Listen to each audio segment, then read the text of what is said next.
What up? Word to our friends, to the YouTubes, to the greater internet area. Word. Great to be hanging out with you guys on another Sunday. Blessed to be alive, still alive, and doing what we love to do, which is talking about Auburn, yo, and other people. If you guys want to do that, what's going on, you guys? Man, glad to be here. Stefan, you start off by saying JG is my baby daddy. No shortage for you guys, is there? David Brown, who I don't remember from our earlier shows, was the first person on the chat tonight. I started the stream like 15 minutes ago just to kind of have it up and going so folks would know, what time it would start up and all that stuff. So it says 7:02. Plains Old Joe says, just get here when you can. Hey, man, I was here working on some stuff behind the scenes, and I just put it on the bunker. So our friends there at auburnsports.com can jump on and watch the show. Jeff Cheney in the house. What up, JG? Jeff, my man. You guys know, you hear that story every single. Alpha Tiger says, free Power Man. He has actually been freed, so that's kind of an old hashtag now. Jeff Cheney, who took care of me when I was having some audio trouble back in the day. We got our first super chat from BP Rockman. What up, Brian Penn? He says, let's get going. We are going, bro. Glad to have you here on the show tonight. I did a few changes, housekeeping changes. You guys have been saying that I needed to change the what I call the splash page, or the page that's on before we start.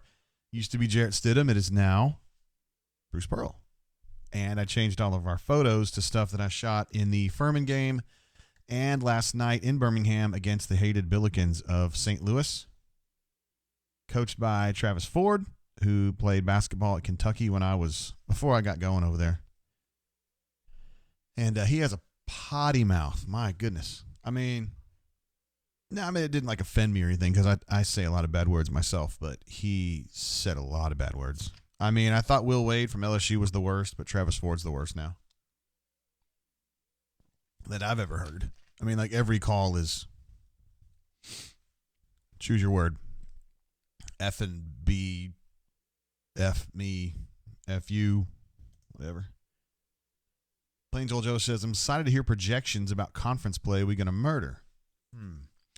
Got some questions about this team, actually. I know they're undefeated, 9-0 now. I think last check on the Ken Palm rankings, which I think are pretty good rankings, honestly. I think Auburn's 17th, which is good, considering that Auburn doesn't necessarily have a marquee win yet. Auburn, BP has chosen to put together a schedule that's solid. It's not full of big time teams, but it doesn't have bad ones either. He's just scheduling solid teams. And they've definitely been up to it for sure. And here we go with the stories about BP Rockman getting people pregnant again. We don't go long without having those. Alpha Tiger 08 says, ban Fig Jam. We do abrupt changes around here. Yes, we do. Aquan says, about damn time. I know, I was running a little bit late. 30 seconds for reals. Stefan says, Bo Nix is already one of the early favorites for the Heisman. Yeah, maybe in your poll. Whitey Panda says, Stefan, Bo has almost the same stats as Joe Burrow last year. Interesting. I wonder if Chad and Gus getting together is going to be able to help put something together. I mean, the thing is, and I know we talk about this on the bunker a lot, that, Gus's offense sucks or whatever, and it really didn't suck, but the idea was that maybe Chad could pull the pass game closer to modern day sophistication. And if you pair that with the run game and the things that Gus has been, pretty serious about since he started, you might have something good there. You don't necessarily, people are like, well, he won't let Chad call plays, or they're going to talk about calling plays together or whatever. Let's ignore the play calling shit, because that's a long way down the road. If Chad just gets in here and I think, in my opinion, updates the passing paradigm, I think that's going to be enough. I think that's enough to justify his position at Auburn. One man's opinion. Also, programming note for those of you at auburnsports.com who love listening to our various AV offerings. We're going to be doing our regular rundown, which we do on Tuesday afternoons. We're going to do it tomorrow afternoon because we've got a weird football schedule this week. They started practice today, and Brian was at the complex talking to Gus, and then tomorrow they're off, and they're going to go back on Tuesday, but they're going to practice in the late mornings. So, because they're out of school and whatnot. So that means we're going to start getting interviews like the 1 to 2:30 window, and it just doesn't work well for the rundown. So we're going to do that tomorrow. If you guys are in the area, in Auburn, we're going to be there probably in the 1 o'clock hour-ish, 1:30-ish. And, sometimes we see folks there and sometimes we don't, whatever. We try to go at a time when we tape the show, we're not interrupting everybody's lunch. But if you guys want to hang out or whatever, you know where we'll be. Let's see. Mike Arnett says, Diet Coke, what are you chasing with? Yes, we need to talk about that. So, it's become a little bit of a challenge to have a new bourbon every single time we do a show because we did all the games, the football games this year, and I think this is our second non-football event. But I did find one, and we're going to go with one that I know you guys like a lot, which is the Eagle Rare. Eagle Rare sometimes can be tough to find down here in Alabama. Up in Kentucky, not too hard to find. And this was a bottle that was gifted to my administrative assistant about a year ago, and we just hadn't really had an opportunity to drink much of it. But we're going to change that tonight. It's a small bottle.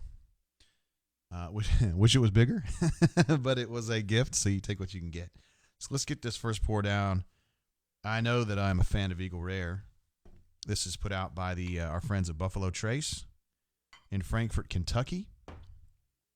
It's a true story. If you're trying to get to Frankfort, Kentucky, you can't get out of that city without going up a hill. Frankfort is like in the bottom of like a series of hills. So, and the Buffalo Trace is like at the very bottom of that. It's right there on the river or the water.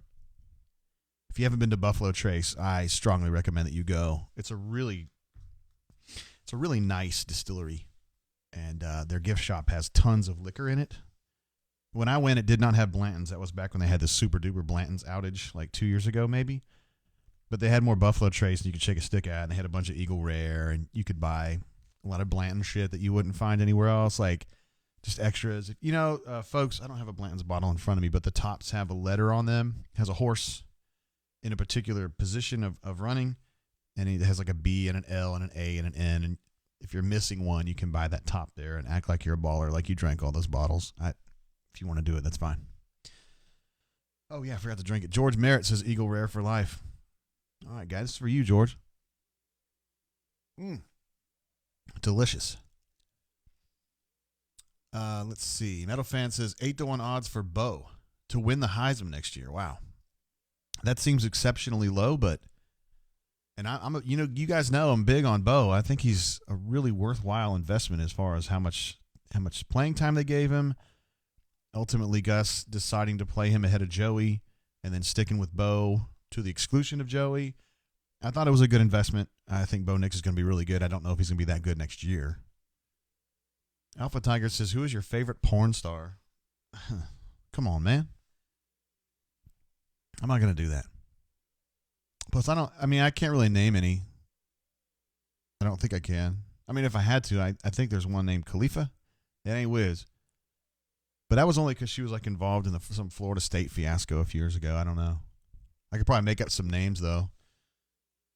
About, what is it, like the name of your dog, and then it's like the street you lived on when you were 10 or whatever. So that would be like, for me, that would be Duffy El Noche. I lived at 5356 El Noche Way in San Diego, California at that point. In Tierra Santa, just a little bit north of San Diego, but a little bit south of Escondido, where Eddie Grand grew up. Let's see, Plains Old Joe says, Eagle Rare is the best bargain available. Can't imagine a bourbon bottle lasting a year. Yeah, I know. I have a lot of bourbon here. You guys should know that by now. And I don't know.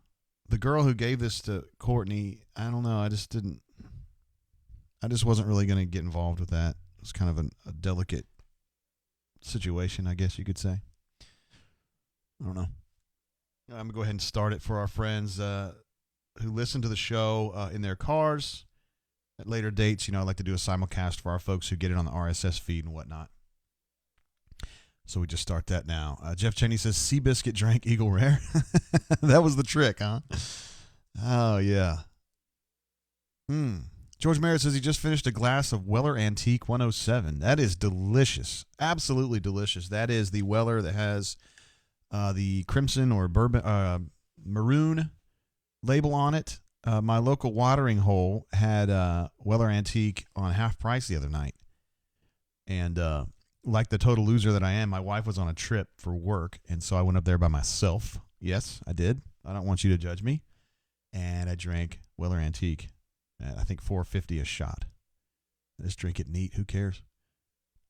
Colin says, I had some Basil Hayden dark rye Wednesday for the first time. Would recommend. Agreed. I do not like standard Basil Hayden, but that dark rye is delicious.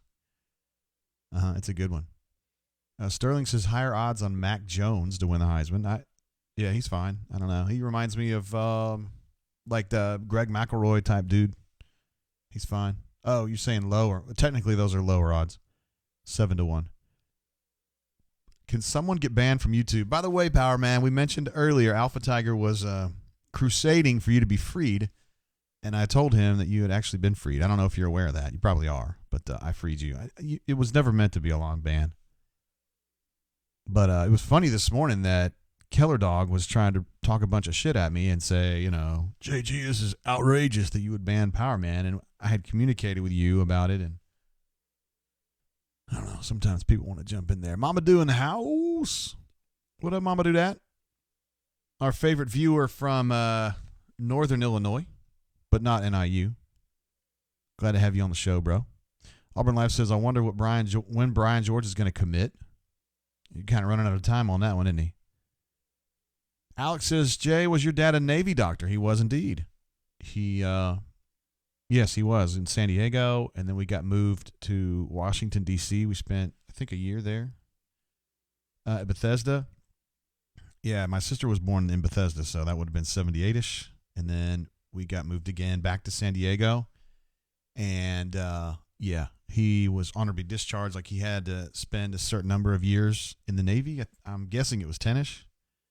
And so in 82 or 83, he finished his time and went to work in private practice in Tulsa, Oklahoma, which was difficult for me. I felt like a San Diego kid. Went to the beach, boogie boarded, did all that kind of shit, sat up on a bluff and listened to the Padres games right outside the stadium. And then I found myself in Oklahoma. But I ended up making some good friends there and had a good time eventually. We got a super chat from Spread Attack U18. Thank you, Spread. Thank you very much for your support, bro. Here again. You're here for all the shows, and it's very much appreciated. He says, my favorite dog is in the house. JG Tater, how are you, my man? I'm doing great. Glad to be here. Glad to have you here. And thank you very much for your support. Let's see. David Brown says, any scuttlebutt on players leaving? I would imagine, I think Brian and I have both discussed this on the rundown, that Nick Coe's probably going to bounce. He may try to go pro. I just don't know if he has enough cachet with the NFL to do that and have it work. So he may end up having to go somewhere else. Nobody else really jumps out at me. But if you know something, you're welcome to talk about it on here. Jeff Cheney says, what was the announced attendance last night in Birmingham? Great question. Let me see if I can pull that up. I was there. To me, it was about 60% full. The lower area was full, but the top area was not. And I remember it being fuller last year for the UAB game. Official attendance was 12,614, which is a nice, solid crowd. And it was definitely pro-Auburn. I got a chance to meet some bunker members there. I'm trying to think. I met Duffner's Lip. He had good seats. I ended up missing Wall Street Guy, who provided a photo to me of proof that he indeed was near me. That was very nice of you to do. but I didn't actually talk to him. Another dude I talked to, he didn't give me his handle. He said he didn't post, but I met him and his son there. So folks are always really nice about coming up and talking to me. Oh, I also got someone else talk to me on Friday night at the Gin here in Montgomery. Me and my man J-Dub were out drinking and ran across a bunker member from Selma. I forget the handle. I was a little inebriated, and want to thank you for coming out, saying what's up. Enjoyed it. Let's see. Plains Old Joe says, is it Weller where the Pappy VW started? I don't know the answer to that. Pappy's like so far over my socioeconomic status that I've had it one time and I had it in a weird circumstance and don't anticipate ever having it again. It was good. You guys know that I like inexpensive bourbon. Anytime we're getting a bottle that's more than, say, Blanton's, I don't feel comfortable with it. It's just kind of how it is. How much will the defense drop off next season? That's a great question. So you're going from Derek Brown to Truesdell, which is going to be a step down, and you're going to be relying on Daquan a lot more than you did this year. We'll have to see if he can hang in there and play through all that. You're going to be relying more on Big Cat. You're going to be relying a lot on TD. He's going to have to step up and be a really good player that plays a lot of snaps, which he's not been yet. Sheesh. Like Derek Hall is going to have to step up. I think that's going to go from a really good group to an okay group. I think the linebackers they're already good this year. They're all going to be back. So that's going to take a step up to being really good. I don't know. Is Wooten coming back? I saw he graduated the other day. Sometimes I lose track of which year they are. But the linebackers, I expect them to be, let's say defensive line, let's say that's going to be a B-. Linebackers for me, probably an A- or a B+. And then defensive backfield, you got McCreary back. You've got Smoke and Sherwood back. And then you're going to have the two JUCO guys at corner. I would imagine Noah's going to leave, but we don't know that for sure. So to me, that sounds like a B-ish, maybe B+. The thing about Smoke is, and I think everyone's assuming that Smoke's going to be this total beast. I'm bigger on Sherwood than I am Smoke. And I sometimes I just wonder if Smoke's rangy enough to be the guy that everybody thinks he's going to be or is. But I think Sherwood's really good, and I also think McCreary's really good. So I think all in all, it's probably a B defense. And this year, I would have said it was a B+ or an A- maybe. But Kevin has proven himself, I think, to everybody on the Auburn side about he's going to get it done. Now, we can fuss about Jeffrey Lee wanting to say that they're not elite. Maybe they're not elite, but I don't think anybody's arguing they're anything less than very good, and he'll find a way. I think he will. Metal Fan says culture shock like an MF. Absolutely. You're talking about when I moved from San Diego to Tulsa, Oklahoma. Yes, it was. It took me a while. I mean, the clothes that I wore, I couldn't even get them there. And the people there in Tulsa thought I was weird for the stuff I was wearing. And I was wearing Vans, and they didn't know what those were. And I was wearing parachute pants, and they didn't know what those were. So it just didn't work very well. Yeah, didn't work very well. And I don't know, man. I just kind of hung out with my homies in San Diego, and my best friend was Samoan, and my next best friend was black. And seemed like in Tulsa, like it was just all white people. Probably just because of where I was at the time. And I don't know, man. I was all out of sorts. Just didn't feel, I don't know. Anyway, George Merritt is on board with me. He says, bourbon over $60 is a waste of money. Hell yeah. That's how I feel about it. It's not that it's bad. It's just that, I just don't feel comfortable drinking. Okay, so here, I'll tell you about this. So my homie, who is not on the chat or anything, he's a Bammer. His name is Cuz. We'll just call him Cuz. That's what I call him. Cuz's wife, for like his birthday a couple years ago, got him some Macallan. It's like, you guys know what it is. I think it's Scotch. It's the shit that they make in Ireland or whatever. And up at the very top. Oh, is it Scotland? It's in Scotland, isn't it? Yeah. And it's like, 25-year, 27. I don't pay attention to that shit, so I don't know what year it is. But anyway, so he gets it. And it's so expensive that he won't touch it. And so he's got this bottle of Macallan's. It's like, 25 years old, and he won't open it. And I'm like, what's the point if you're not going to drink it? and I think he's going to drink it when his son graduates high school in the spring or the summer, however you want to look at it. But I hope I'm there. I just like to taste something that's that expensive, just particularly when I didn't put in on it. Spread Attack says, Love Smoke is a nickname. It is a great nickname. Can't lie about that. Plainsville Joe says, his name is Smoke Monday. Seriously, his mama prepared him for startup. His name's not actually Smoke, but everybody calls him that. And that's cool. It's kind of like Cadillac. It's really Connell, but Metal Fan says, McCreary's my pick to break out next year. Thorpe candidate, hot take. Yeah, that is definitely a hot take. Not sure he's a Thorpe candidate, but he's going to be a good starting cornerback, I think. And I love the way he fights so much. Al Pogue, I've told you guys this. Al Pogue used to be at Auburn, who at the time was recruiting for Troy, was really big on McCreary and really tried to get him to go to Troy. And it didn't work out because Auburn jumped in, and that's that. But he told me at the time, he was like, that kid's a player. I'm surprised that Auburn went and got him because he's kind of under the radar, but that kid can actually play football for real, and he's proven that. By the way, I wonder if Al Pogue's going to be back in the fray here before too long. I love Al Pogue. Those of you who are in Montgomery remember when he was at St. Jude and Carver, and he's now currently an assistant at West Virginia with Neil Brown. I believe that Marcus Woodson, who is one of Auburn's assistant football coaches, coaches secondary. He's also he was with Mike Norvell at Memphis. He recruits Memphis and Mississippi. I think he's been talking with Norvell. I'm not surprised about coming onto his staff at Florida State. And I know that Gus. I've not spoken to Gus about this specifically in the last few days, but Gus in general is a really big fan of Marcus Woodson, and I think Auburn would go to a certain point to keep him. If Florida State offers $800,000 or something, Auburn would be like, oh, let's think about that. But there probably is a number where Auburn probably wouldn't go that high for a position coach. So it's within the realm of possibility that Marcus ends up leaving. And if he does, I would not be surprised to see Al Pogue in the mix there.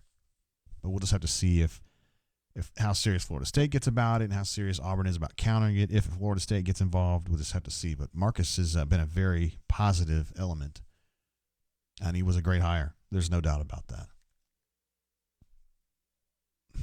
He says, Spread a text says, Cuz or Neck will work. Yeah, I know. He's a Bammer, but he actually did go to Bammer. He's a graduate, so I don't give him too much trouble. And he's not one of those that's like running his mouth all the time about 35 titles or whatever. Like, he doesn't talk about that shit. That's kind of where you can draw the line, right? It's the Bammers that have the how many titles we've won on the back of our car magnet versus the ones who just have, like, the license plate. Like, the people that have the 20 on there or whatever fake number they're up to now, those are the ones that you got to steer clear of. Scotty P, my man, who has been around for a minute, says he's a beer guy. What would be a good starter bourbon? Oh, man, that's a great question. I think the folks here on the chat might be able to give you some great ideas. My choice personally would probably be Buffalo Trace. It's generally findable down here. If you're still down here, sometimes you used to be up in Tennessee. I think that's a really good solid bourbon. You can get it usually around the $30 mark. Sometimes I've seen a little bit lower. I think that's a delicious bourbon. It's not too hot. It's not too watery. It's just delicious. It's a lot like Eagle Rare, honestly, but it's a little cheaper. So I would give that a shot. If you want something a little more hairy, this Old Ezra 7 years barrel strength, which I found in Auburn at the Grub Mart. I don't know if you're down there. This is what I was drinking last week. That's a delicious bourbon. Again, $25 for that bottle, but it's rougher than Buffalo Trace. That would be my opinion on that, my man. Appreciate you watching the show. Let's see. Bradley says, we can't overlook Minnesota. It's going to be a war. Yeah, Minnesota's going to be good. They're going to fight. They play hard every game. So, yeah, I don't think anyone's taking that lightly. Dadgummit, I missed one. David Brown says, how worried should we be about NC State? Concerned. It's a good basketball team. I was just taking a look at them earlier. They've lost 2 games. One of them was their very first game. They were probably a little disorganized. And the other one was against somebody good. So they look like a pretty good ball club to me. Yeah, I wouldn't take them lightly. That's going to be Thursday night inside the arena. I know it's going to be weird because the students are all gone, and it has the potential in the Barbie era anyway of being an empty stadium. But I know you guys are going to come out and support that. That's a game that Auburn really would like to have a big crowd for that one. Auburn Life says, what former Auburn tailback compares to Tank Bigsby? I would have to ask Jeffrey that. He's seen a lot more of Tank Bigsby than I have. And we're going to have Jeffrey on, I hope so, a little bit later in the show. And we will ask him then. Let's see. I haven't heard back from Jay Lee just yet. See, George says his starter bourbon would be Basil Hayden's. I don't think Basil Hayden's is a good starter bourbon. I don't care for it myself. I think it's, I hate to say it because some people really, really like it, but I think it's like a mixer bourbon to me. I don't like the taste straight up. Buffalo Trace is delicious, and Eagle Rare is also delicious. That's what I'm drinking tonight, Scotty P, if you can find it. It's a little expensive, but it's a really nice, smooth, easy drinking bourbon. Let's see. Bradley says Tisdall is committing Wednesday or so I hear. At least somebody. Okay, well, that's good. We'll ask Jeffrey about that when we get him on the horn. About Tisdall. Basil Hayden's is kind of flat, not too crazy. Yeah, I mean that's fair. Basil Hayden's to me is just neutral. I don't like it. I don't like it to drink it neat. Put it that way. And I think if you're paying that much money for something, it ought to be something that you can drink neat. Just my opinion. Let's see. Bradley says, I think our offensive line will beat them off the line, meaning Minnesota, and that is the key to everything this year. Okay. I mean, Minnesota's solid up there, not awesome. Harvey says, have y'all ever noticed how the bunker competes to see who's the best basketball fan? Harvey, great question. Yes, I have noticed. I have noticed that. It's weird. There's a lot of football attitude being applied to basketball. It's like, oh, my God, this game was close. And I'm like, yeah, because Auburn shot like shit, and they still managed to get out of it. Like, why are you tripping? This is the way basketball is, man. You don't go undefeated. I mean, Auburn struggled to beat UAB last year in the Mike's Live Classic, Mike's Live Invitational. And then, Auburn needed a strong second half to get away from St. Louis, and it's like, oh, my God, it was so close. It's basketball. This isn't football, man. Oh, let's see what's going on here. No, I'm not going to let that one go. Spread attack. You said a bad word. Alpha Tiger asks, do you consider Die Hard a Christmas movie? I do. Yes, because it actually takes place during a Christmas party. So it's not one I'd watch with the kids, though. And it's not one I'd watch, period, because it just didn't do much for me. Riley B says, NC State just won on a half-court heave tonight. I did not see that. Cool. I have to check that out when we're off the show. Let's see. AU Taxman says, Evan Williams, white label for a starter. I need to get that. I have heard about that, and I have not consumed that. So let's do that. Well, not you and me today, but we'll do that at some point. Hayden Beasley says, Tank reminds him of Marcus Lattimore. Well, I like him. If you remember the story, I told a story on G-Pits the other day about why I went to Marcus Lattimore's commitment when I knew damn well he wasn't going to Auburn. I did it because I just really liked Marcus Lattimore. This is back in the day when you could talk to kids a lot. These days they don't want to talk anymore, but this is like 10 years ago, and he was just such an outstanding human being, and I just wanted to meet him and talk to him and thank him for always being so available to talk and stuff. He was great.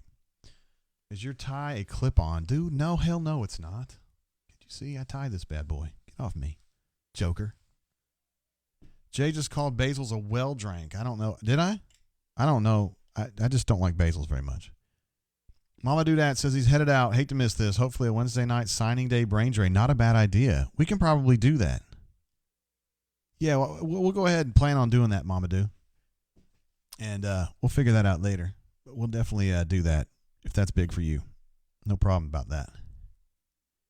Bradley Gruber says our RPI is high. What is it now? I heard 5. I have not looked at the RPI lately. But I can pull that up. Let's see what we got here. NCAA RPI. Men's basketball. We don't need the men's soccer ones, I don't think. The NCAA puts those out, or they used to.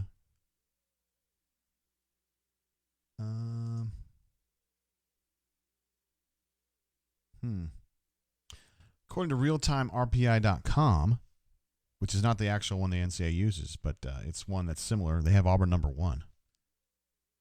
which surprises me just a little bit. I mean, not that Auburn's bad. Auburn's good. Auburn's real good. I just don't know if they're number one. And on the NCAA site, it looks like they're the ones from last year. Yeah, they are. They're the ones from last year. So maybe they're not updating until a little bit later. I don't know. I was looking through Auburn's numbers on the Synergy, which we're going to, well, I'll tell you what, I'll go ahead and post those right now. I had those for you. I had a slide made up for that. Real quick before we get going on that, I want to show you the roster grid. This is the one that we used. Hey, now. I showed you guys back in the preseason, and I said this is what I thought was going to be going down. This is exactly how it's gone down. Javon, Samir, Isaac, Danjel, and Austin start every game. And then at point guard, you get kind of a combo look when Javon comes out. They were going with Ty Jones, but I think they'd rather just kind of de-accentuate him right now unless they need him. And they go combo with Samir. And Jamal has run point a little bit here and there, but Samir usually jumps in there. And then Alan Flanagan can play 2 and 3 in those situations. And then Ant has been actually pretty good as like a stretch 4 or a stretch 5. He's played a little bit of both. At this point, they're not playing Ty Jones very much. They're not playing Jalen very much. And Babatunde gets in he got in, I think, for 1 minute the other night. I think they'd rather just not play him too much right now, but they love him for the future. Alan Flanagan is playing a good amount. So really they're playing 9 right now. Your bench is Jamal, Devin, Ant, and Alan Flanagan. Yeah. I'm sure they'd like to have one more forward in there. You know, I mean, Devin is so bouncy that it's almost like he's a de facto forward, even though he's more of a guard. He's a wing. I'll call him a wing. And I told you guys I thought Alan Flanagan was going to be something because, you know, he wasn't a big recruit at all, but he was putting up like 38 points a game in their state tournament there in Arkansas. And I was like, I don't care who you are. If you're going to average 38 in the state tournament, you got to have some game. And sure enough, he's been good. I don't think he's a freshman All-American or anything, but he's good. He's a lot better than people thought he would be. So there's your lineup right there, and that's the way that's been running the whole season. Hoops glance. There we go. So these are the 4 guys that I consider to be their ace offensive guys, and I led with Javon because I wanted to illustrate something there. Javon had a great game against St. Louis. He really kind of extricated them from danger with a 20-point game. And he was spotting up, really is what he did his damage with, hitting the threes. He was also driving downhill a lot in the second half, which is something he's good at. 2 things he's really good at is spot-up shooting and driving downhill. But in general, he's not been very good offensively. You can see him there. By the way, super chat from Love the Cats, who is supporting at Bull. All right, cool. Appreciate you, bro. Also appreciate Spread Attack and BP for their earlier ones. Thank you guys for watching and supporting the stream. Javon, so these are the numbers from Synergy Sports. I told you guys about that. It's like super duper complicated stats, and I'm still trying to get my head around exactly all of it. But Javon's been used for 121 possessions, and his points per possession is .727, which is not great. He's in the 24th percentile nationally, is what that 24th percentage means. But when you just look at his spot-up shooting, he's 1.053 points per possession, and that's in the 73rd percentile. Listen, anything above 60% to me is good. That's something you ought to be doing. So he's been good on the spot-up. He's just not been good really anywhere else. Particularly the big thing is the picking and rolling, which is something Jared was really, really good at last year. It's just not Javon's thing, man. I mean, when he's scoring, he's basically a spot-up shooter, so it's a different paradigm that they're having to use at the point as far as getting points out of that position. Samir Dowdy, 1.071 PPP, 88th percentile. He's been really good. He was not good the other night, and I want to say he was 0 for 7 against Furman from three-point range. So, I mean, he's having his ups and downs, but he fought really hard in that Furman game and was still a factor scoring-wise. He just didn't have a shot. And then against St. Louis, they were really kind of trying to keep him out of the game. And that's okay when people do that. You just have to have other guys step up, and that's where Javon came in. But Samir's been good, and I found it odd. I think of him as a spot-up shooter. That's kind of what he is by trade. But actually, his ISO is his best number. You can see he's in the 93rd percentile, which is really, really good. So those are situations where they clear one side of the floor and let Samir just kind of work a guy or guys. I don't. It's weird. I mean, the numbers say that he's really good at that. It seems like when he does that, he tends to lose the ball a lot. But hey, the numbers are what they are. Isaac Okoro, who's been tremendous, true freshman, number 23, playing the wing for them, small forward, 87th percentile overall as a scorer. That is outstanding for a kid his age. And he's great in transition, 77th percentile. D'Angelo, not being used as much. I think he had 2 shots against St. Louis last night. I'd like to see a little bit more from a senior like that. But anyway, in the 68th percentile overall, and then he's been great in transition. He's in the 90th percentile there. Not pictured and not shown is Austin Wiley, who's been kind of weird this year. When they try to set things up for him, he's not very good, but he's great at like stickbacks and what I would call garbage points, like Rodman type points. At some point, they're going to have to abandon him as an offensive weapon. I mean, because they can't get the ball to him. They can't get the inlet passes to him. And then when they do get it to him, his hands are just so bad that like he drops some of them. And so the percentage of times when they call a play for Austin and he actually gets the ball and initiates a move to put the ball in the hole is like 30% maybe. So 70% of the time something screws up. Whether the ball gets tipped coming in or the ball's out of bounds because Austin can't even get to it, or the ball's kind of close to him and he bumbles it away from his hands. I mean, all those things add up to just a lot of wasted opportunities, I think. Yeah, it's frustrating because I know he's got ability, but at this point, it's like it's almost better if Auburn just runs its offense without Austin and just let him go and clean up stuff. That's what he was doing in Brooklyn, and he was so good up there, and that's kind of what they were doing in the second half last night. The first half last night, they were trying to get the ball to him, and it was a friggin' cluster. One man's opinion. So those are the top performers for Auburn. In general, Auburn's offense has been good. It's been healthy. But it's not really Javon scoring. It's Samir, it's D'Angelo, it's Isaac, and then it's Austin Wiley with the stickbacks. Yeah, that's pretty much what's been going on. Let's see if there's anything I'm missing up here. Stefan says, "What the hell is a Billiken?" Based on their logo, it's like a fat devil bird. I don't know. I don't know. I've not had one. Let's see. David Brown says Ohio State just lost. Interesting. They're good, too.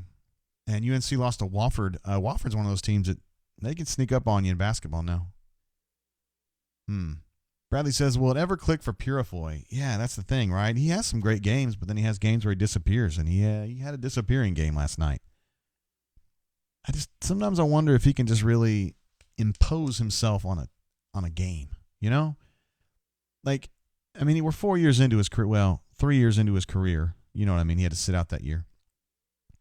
And I think he is what he is. He's a transition number 2, and he's a spot-up shooter number 2. He's not just like a primary scorer. And this is the thing that I think is the limiting factor for Auburn basketball right now. I don't think they have a number 1. Samir thinks he's a number 1, and he operates like a number 1 sometimes, but he's not consistent. And so who's going to be a bucket getter when they're down 8 at Mississippi State or they're down 8 at Ole Miss? I mean, who's going to carry them back through? I don't think it's going to be Javon most of the time. It's going to have to be Samir. It's going to have to be Isaac. It's going to have to be Purifoy. Those are the only 3 that really stand out to me. And I just don't know if Purifoy's got the attitude on the court to do that. I mean, Isaac does and Samir does, but I'm still just skeptical. We got to wait and see, man. Not that Isaac's been bad. He's been awesome for what he is. I mean, he's just super young. But remember, it took Chuma, like the first year Chuma was at Auburn, he was good, not great. And it wasn't until about the 15th game of his sophomore year when it was like, oh, shit, he's really good. Like, he's becoming really, really good. I mean, his development's taken a different curve. I mean, he's been good. He's been at a much higher level than Chuma to start with. He's way more advanced at this point in his career. Is he going to take that big step up this year, or does he need more time? I don't know. A lot of people are assuming he's going to be gone after 1 year. I don't know about that, guys. I know he's a coveted draft prospect. And I have no doubt that he's going to be getting better and people are going to be more interested in him in the NBA. But he and Sharif are like this. And Isaac's going to really want to spend 1 year with Sharif in college. I know that. Now, is it going to be practical for him to do that? If he's a top 10 guy, he probably got to go anyway. But if he's not, if he's like 10 to 20 or lower, I bet he stays and plays with Sharif. It's just my opinion. George says Wiley needs to embrace his inner Horace Spencer. You're damn right. That would be perfect. I don't necessarily think this is about Austin, though. I think Austin will do whatever they tell him. They just keep running it for Austin because the statistics, the numbers suggest that when Austin gets the ball in his hands and he can initiate a basketball move to put the ball in the hole, he's pretty damn good at either getting it in the hole or getting free throws, and he's been better with his free throws. This is true. And it doesn't seem that difficult. Just get the frickin' ball in his hands in a position where he can do something with the ball. And I think BP and Chad just sit around and go, we can get this done. We can get – it's Isaac, it's Javon, it's Samir. Come on, these guys are good passers. Get the ball into him, and they just keep failing. Whether it's the inlet pass or if it's Austin fumbling the ball away because the pass isn't just perfect. At some point, you just got to abort. Auburn alumni is in the house. Good to see you, bro. Ant will go off from time to time as well. Yes. He has been really good. Remember, last night he had like a 7-point surge himself with a couple threes and a free throw.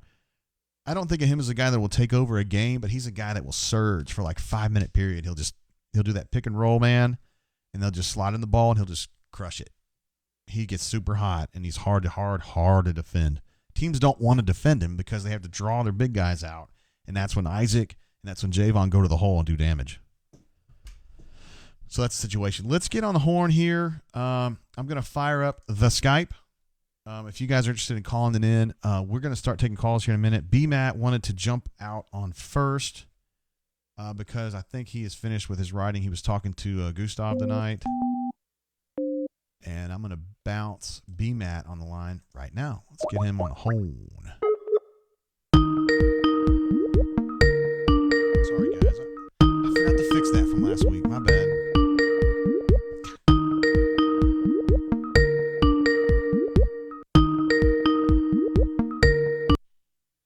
Hello. Yeah, who this right here? What's up? How you doing, B-Matt? I'm doing terrific. How about you? I'm just fighting the power one more day. How's your night been, bro? Been pretty smooth. Had a nice little talk with Gus tonight. Went over a few things about practice and the bowl game and Chad Morris and some of the players. And, got a little bit of info, but not too much. Yeah, tell us what he had to say about Chad. Well, of course, he did not want to say specifically whether Chad would be the play caller eventually for the bowl game. Yeah. Chad will be up in the box, and he'll do sort of like Kenny Dillingham did, sort of just help them out, but Gus will call the plays in the bowl game.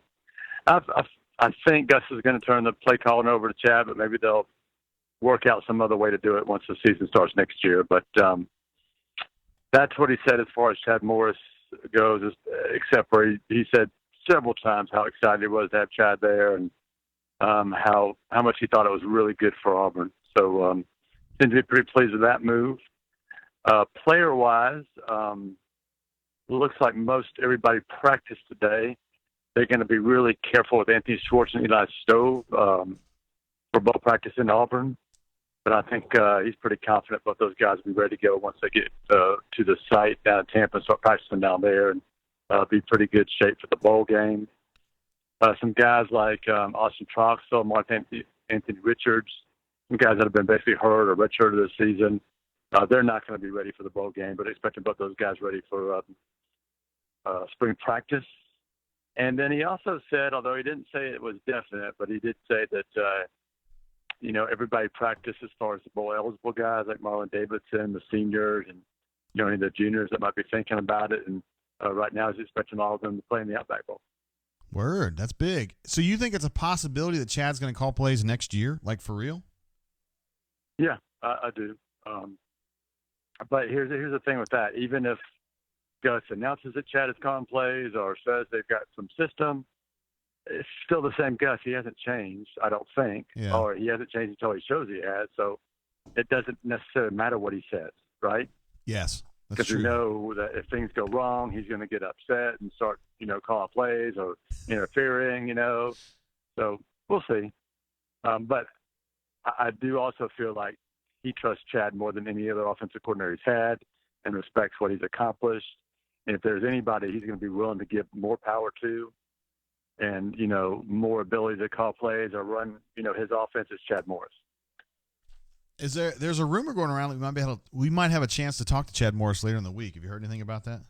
Yeah, I think as a matter of fact, I think we're supposed to get players. Is it Tuesday, I believe, and we may get Chad along with the players Tuesday. So that would be good.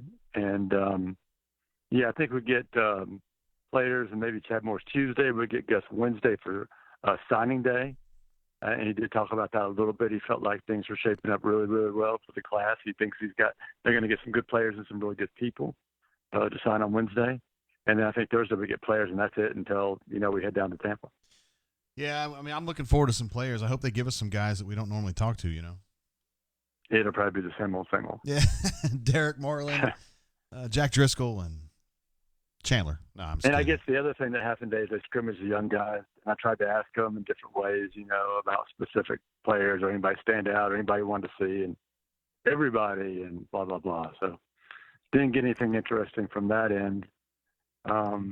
He did talk a little bit about the young offensive linemen, said it was important for them, or really the backups. Not really fair to say some of them were young. And someone asked him about Bardarius Ham, and his face sort of lit up, talking about how physical and powerful Ham is, and feels like he can be a big part of next year's starting offensive line. Yeah, I had a question earlier, B-Matt. This is off a little bit from what you were talking about, but there was a question about what do you think the defense is going to be like next year? They're going to lose Derek and Marlon, but do you think they're going to be able to at least be pretty good in the front seven next year, on the defensive front?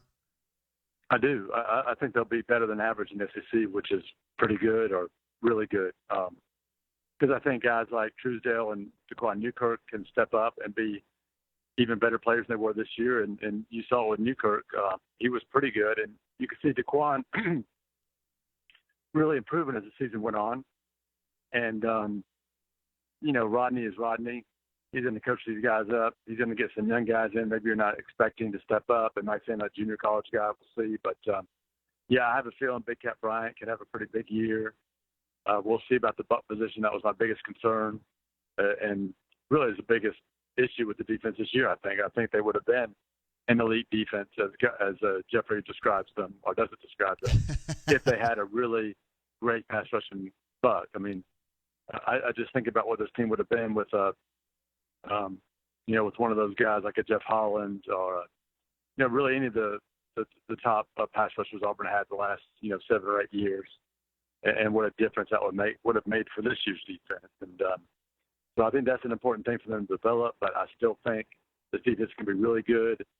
Those secondary guys they got coming in, especially if they get Brian George, he can step in and play right away and help out. So I'd be excited about the defense again. Yeah, I mean, Kevin Steele usually finds a way too, man. Yep.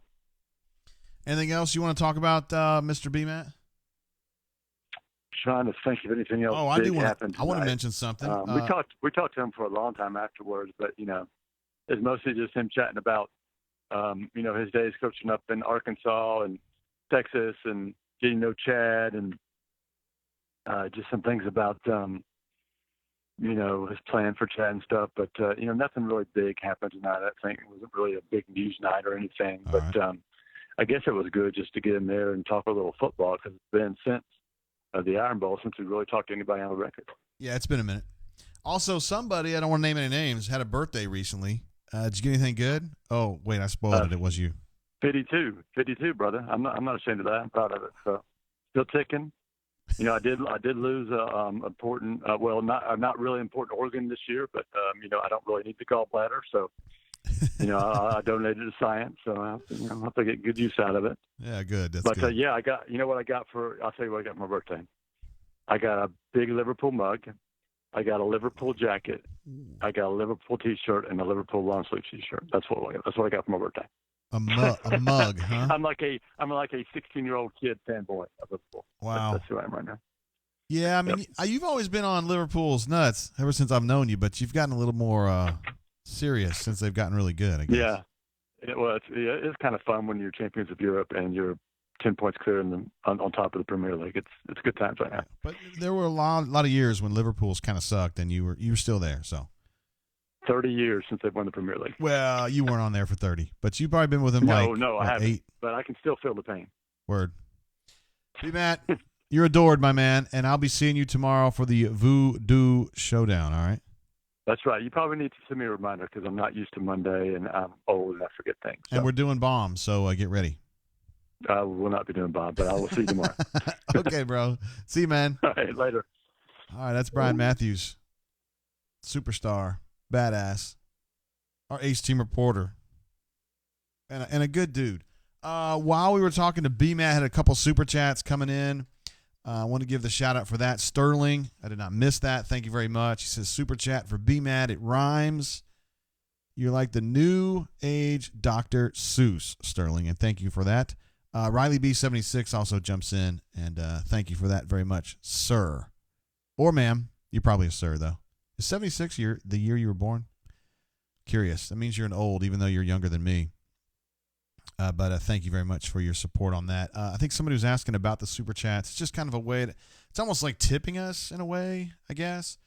And I'll take the money and probably going to buy bourbon with it for the next show or whatever. I mean, just if you guys want to chip in a little bit, it's always appreciated. You don't feel like you have to. I know most of you, if not all of you, are subscribers, and I appreciate that very much, that you guys are do what you do for auburnsports.com. We couldn't do this show or anything else that we do here without your support of auburnsports.com. So don't feel like you got to do more than that. I'm not trying to pressure anybody, but there are folks that want to give a little bit more, and that's one way to do it for sure. We got a call coming in. Let's hit this one real quick. Hey, caller, how you doing? Welcome to the show. I'm doing pretty good. How you doing? Is this my guy? Is this Ruxpin? This is Ruxpin. What's up, JG? What's going on, Rux? How you been, bro? I'm good. How you doing? Have you had a chance to drink tonight? I mean, I know it's a Sunday, so. Hell yeah, man. I've been drinking. I've been drinking for a while. Last week, I had to go down to Brunswick, Georgia at like 5 a.m. Monday morning, so I couldn't get drunk and call in. Why did you do that? Well, I had to for work. I didn't want to. Yeah. I got you. Can you hear me good? I'm on speakerphone. Well, hell yeah, I can hear you good, Ruxpin. What do you want to talk about? What's been piquing your interest? Well, I got a few things to talk about. Can I take some time off the bunker's hands for a second? Well, depend. Yeah, hell yeah, let's do it. All right. So first off, I'm pumped about the Outback Bowl, and I bet you Nate King's going to be down there shotgunning blooming onions left and right. I'm excited about that, honestly, because, you know, we never played Minnesota, and I think it's a good chance for Bo to get his 10th win of the year. And, you know, I'm a big stat guy. Oh, you're huge. I know. You be spitting out numbers left and right. KG. I noticed you got a new avatar on the bunker, bro. Say what? You got a new avatar on the bunker. It's like is it a Care Bear? Yeah, so somebody was talking to me. They were like, first of all, the origin behind my name is a long story, but somebody was like, "Oh, are you Teddy Ruxpin, that bear or whatever?" I was like, "Yeah, sure, whatever." So I just went with it. Oh, okay. You know, what's the origin of the Ruxpin then? Is there a secret?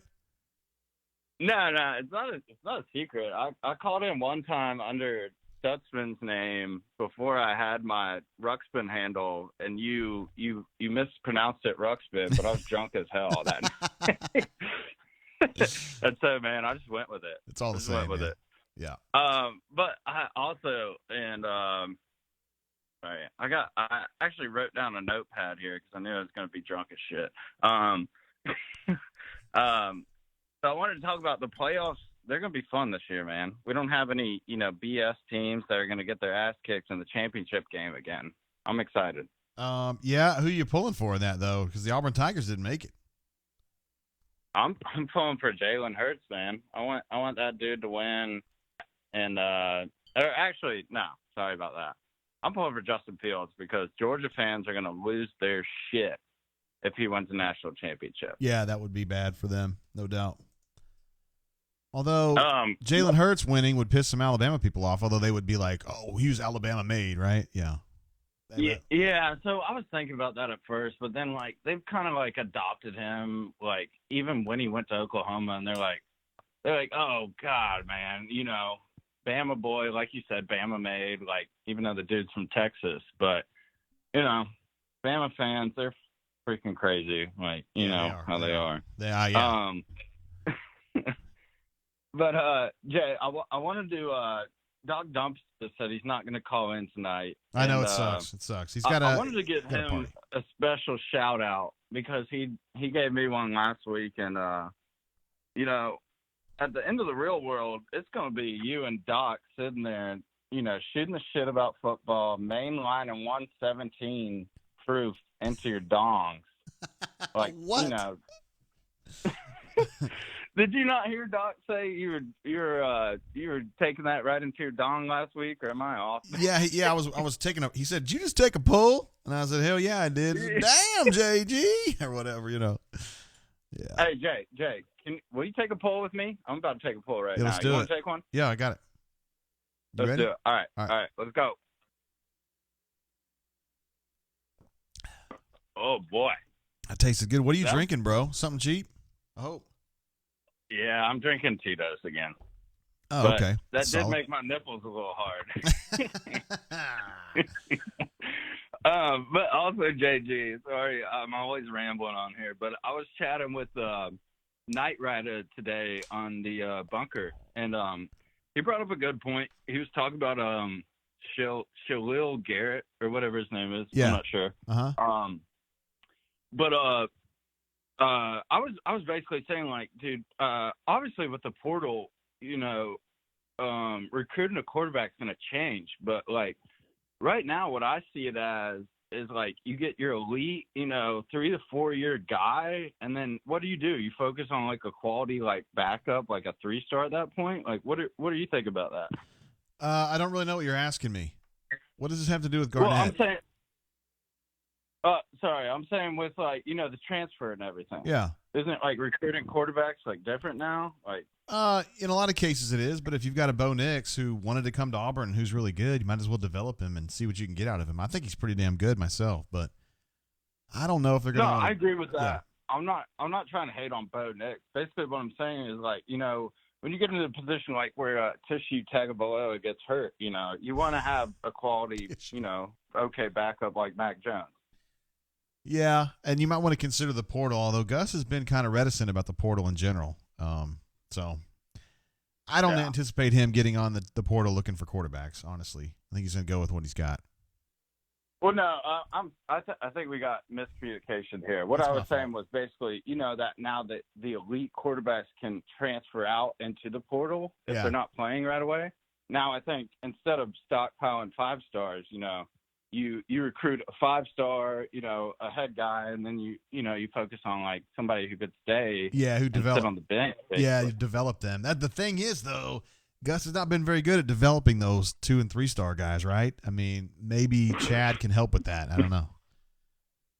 Yeah. Another thing I wanted to bring up was I'm glad we got Chad Boris, and, like, I am an Auburn fan. I try to present myself as a realist, not a negative person, but Chad's great that we have him and all. But the fact that our offensive guru coach, who gets $7 million a year, had to go out and get another offensive guru, it is what it is. Yeah, I mean, it's just his best friend, and the guy's out of work, and I don't know. It just made sense, I guess. I don't really think too much into it.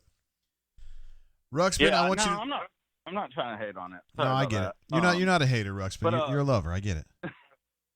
Yeah, appreciate that, JG. But also want to give a shout to a couple bunker dudes. Obviously, Doc Dumpster. He was the high school football coach.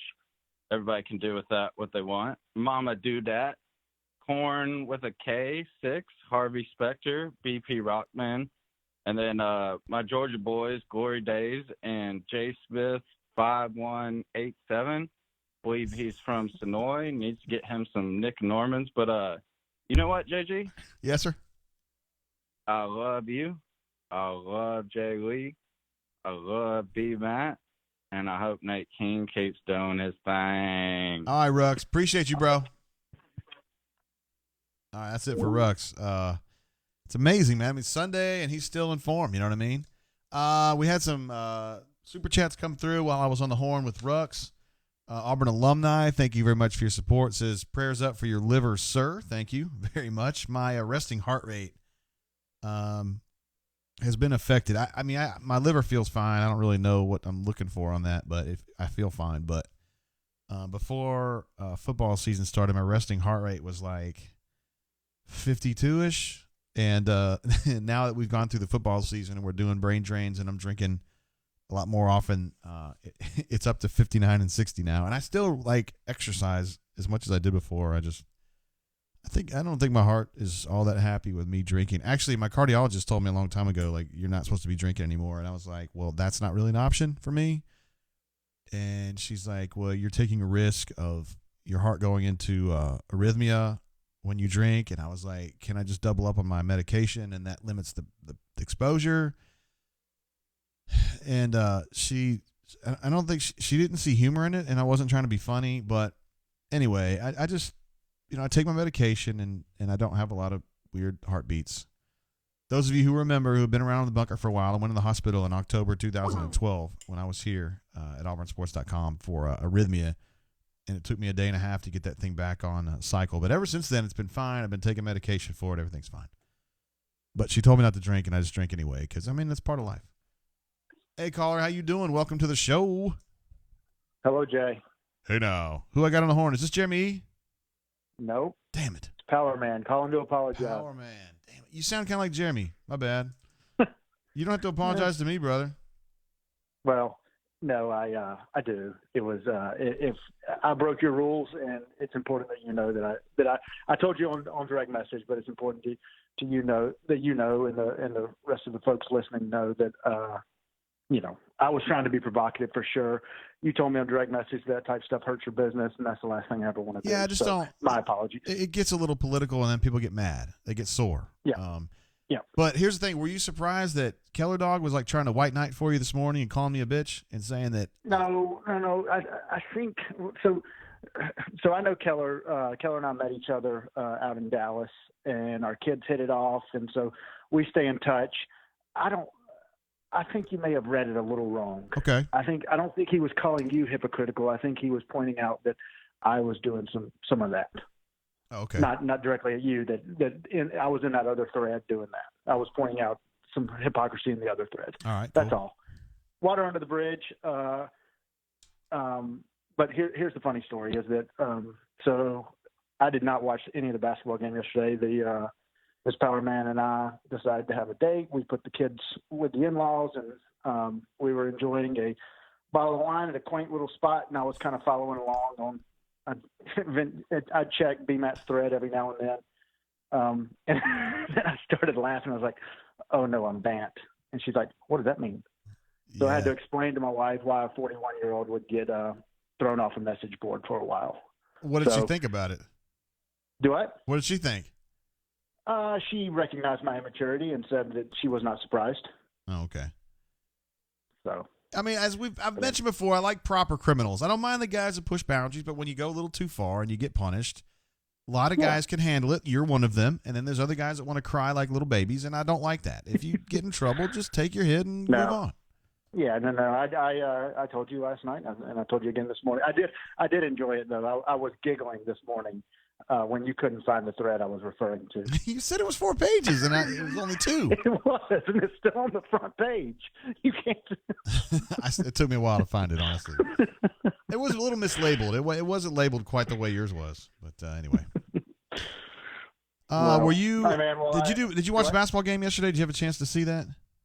I actually turned down tickets, and no, I did not watch a single bit of it. You turned down tickets. Where is Doc Dumpster to get the LEA on this? This is bullshit. I turned down really good tickets. Miss Pellman wanted to go on a date, and it didn't involve all. Wait, were you going to be sitting over by? Were you going to be sitting by a Wall Street guy? Do what? Were you going to be sitting? Probably pretty close. Yeah, he did have great seats. I give him that. Yeah, I heard you reference his. I heard you reference his picture. I haven't seen it, but I suspect they were. I suspect the court wasn't very far away. No, it was not very far away. Yeah, he must be a baller of some kind. What's the story on? I don't do the whole recruiting thing. Yeah. But I did see some big tackle or something that was on campus, maybe secretly. I don't, a 5-star left tackle for Bo, an NFL guy on anchoring the line seems like that would be fantastic. That seems like it would be a great idea. I'm going to have Jeffrey Lee on after you, so I'm going to save that for Jeffrey Lee, all right? Okay. Perfect. And we got a question coming in from the chat. They want to know, how was the sex last night, Power Man? That's Alpha Tiger asked that, not me. It's never bad. It's never bad when I'm involved. There's your answer, Alpha. Hope you're happy with that, bro. All right, Power Man. Appreciate All right, you, man. bro. Hey, I appreciate you, and thanks for letting me back on. Shoot. All right, man. I appreciate it. See you, bro. All right, man. Talk to you later. Bye. It's Power Man, ladies and gentlemen. We're going to go straight to Jay Lee now. I think Jay Lee is ready. Oh, dadgummit, I'm calling Power Man back. Don't want to do that. All right. Calling Jay Lee right now.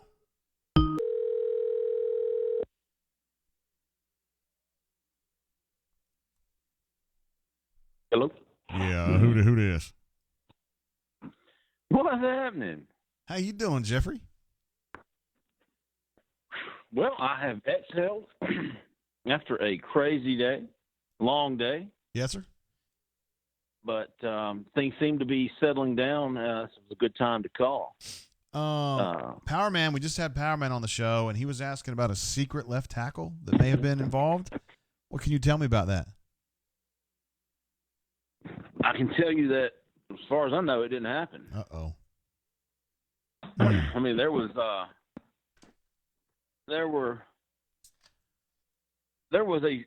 secret visitor, but he wasn't on offense. And Jones, as far as I know, that's who he's referring to. He did not visit this weekend, as far as I know.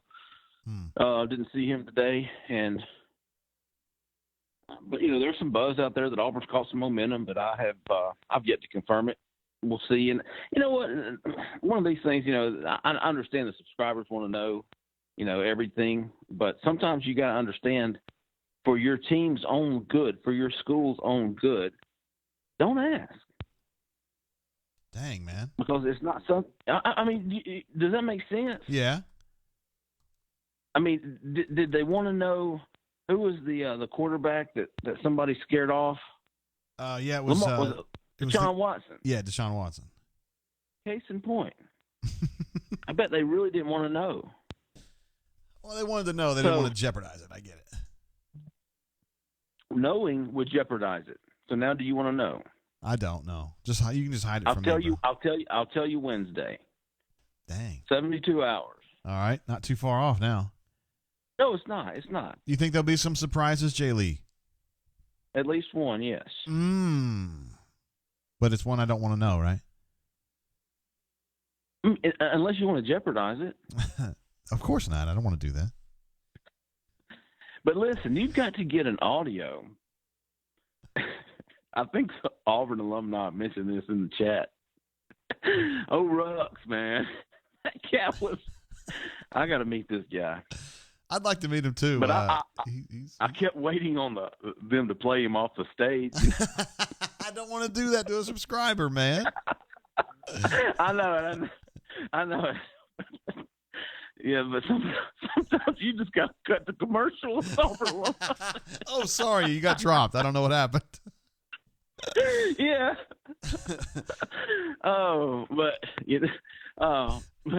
So yeah, 70. Well, I don't know. Is it 72? What is today? Sunday? Yeah.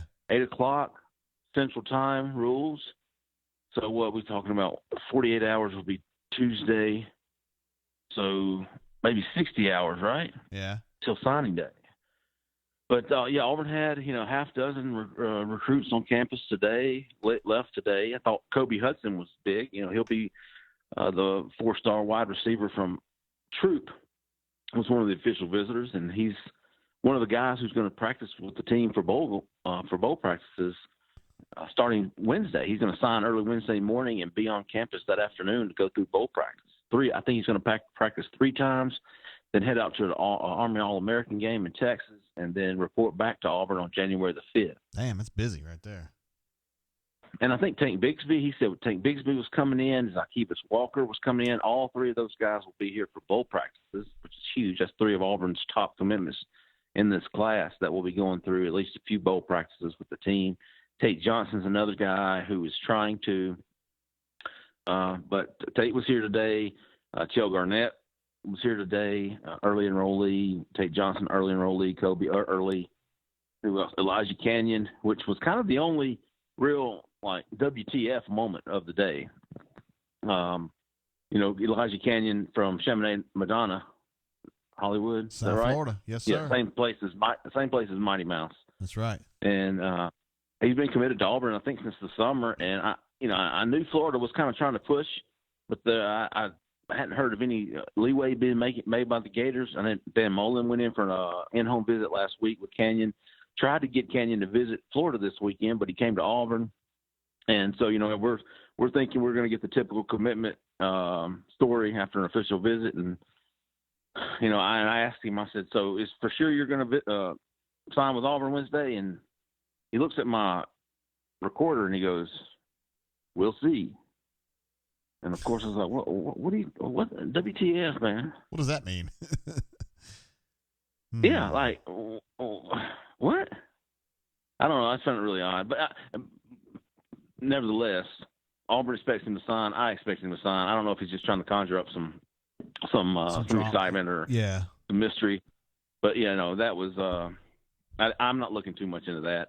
I thought the other kind of news out of the day was Marquise Burks, the junior college defensive tackle from Iowa.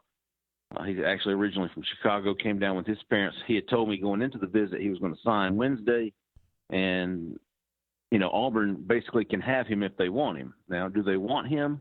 Well, we learned today after he left that he's going to wait now until February to sign. And that could mean one of two things. That could mean, hey, they want to wait and be sure on him and they don't want to rush it. Or it could mean they want to wait and see if they've got a spot for him in February because you've got Dallas Walker, you got McKinley Jackson, some other guys still on the board, some high school guys still on the board of defensive tackle that they're looking at. So fairly not a big news day, but there were some things that come out of these official visits. Yeah. Those were a few of them.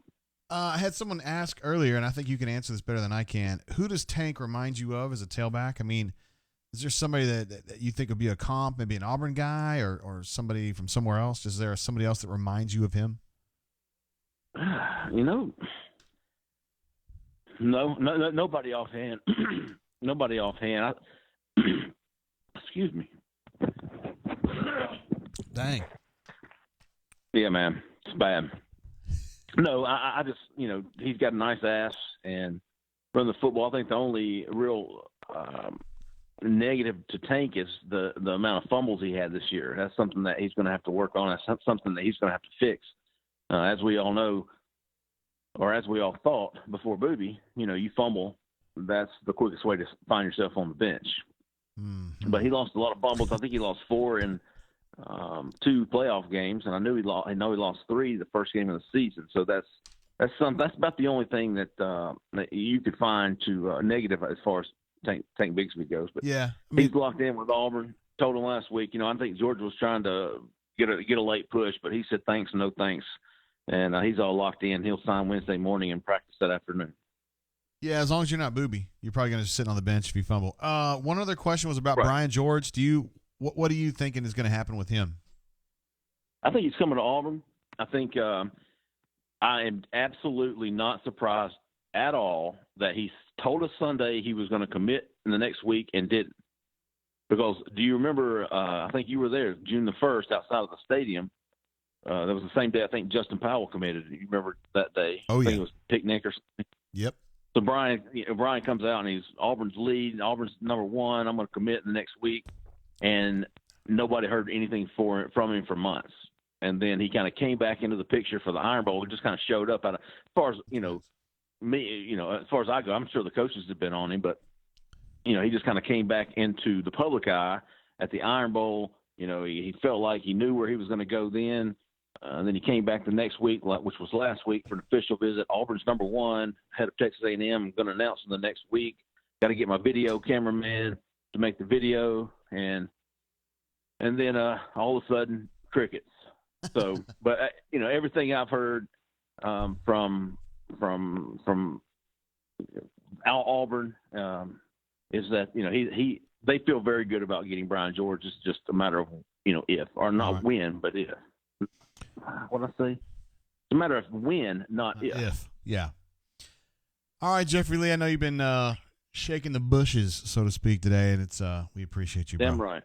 You're a badass. Damn right, man. We'll be checking in with you. I think we're gonna try to do a show on Wednesday. Me on, bro. All right, man. Hey, hold on. What's the deal for tomorrow? We're gonna do some voodooage, like in the 1 o'clock hour. You Gucci? Okay. You Gucci with that? I'm gonna watch my fucking mouth tomorrow. I promise you that. Yeah, we don't want to make anybody mad with the cuss words. All right. All right, peace out, homie. All right, see you, bro. Jeffrey Lee, ladies and gentlemen, a Hall of Famer in my mind. Another Hall of Famer I got here. My administrative assistant has brought my pug here, and he wants to say what's up. Come here, bro. Hey, man. Look who it is, y'all. Word. Hey, man.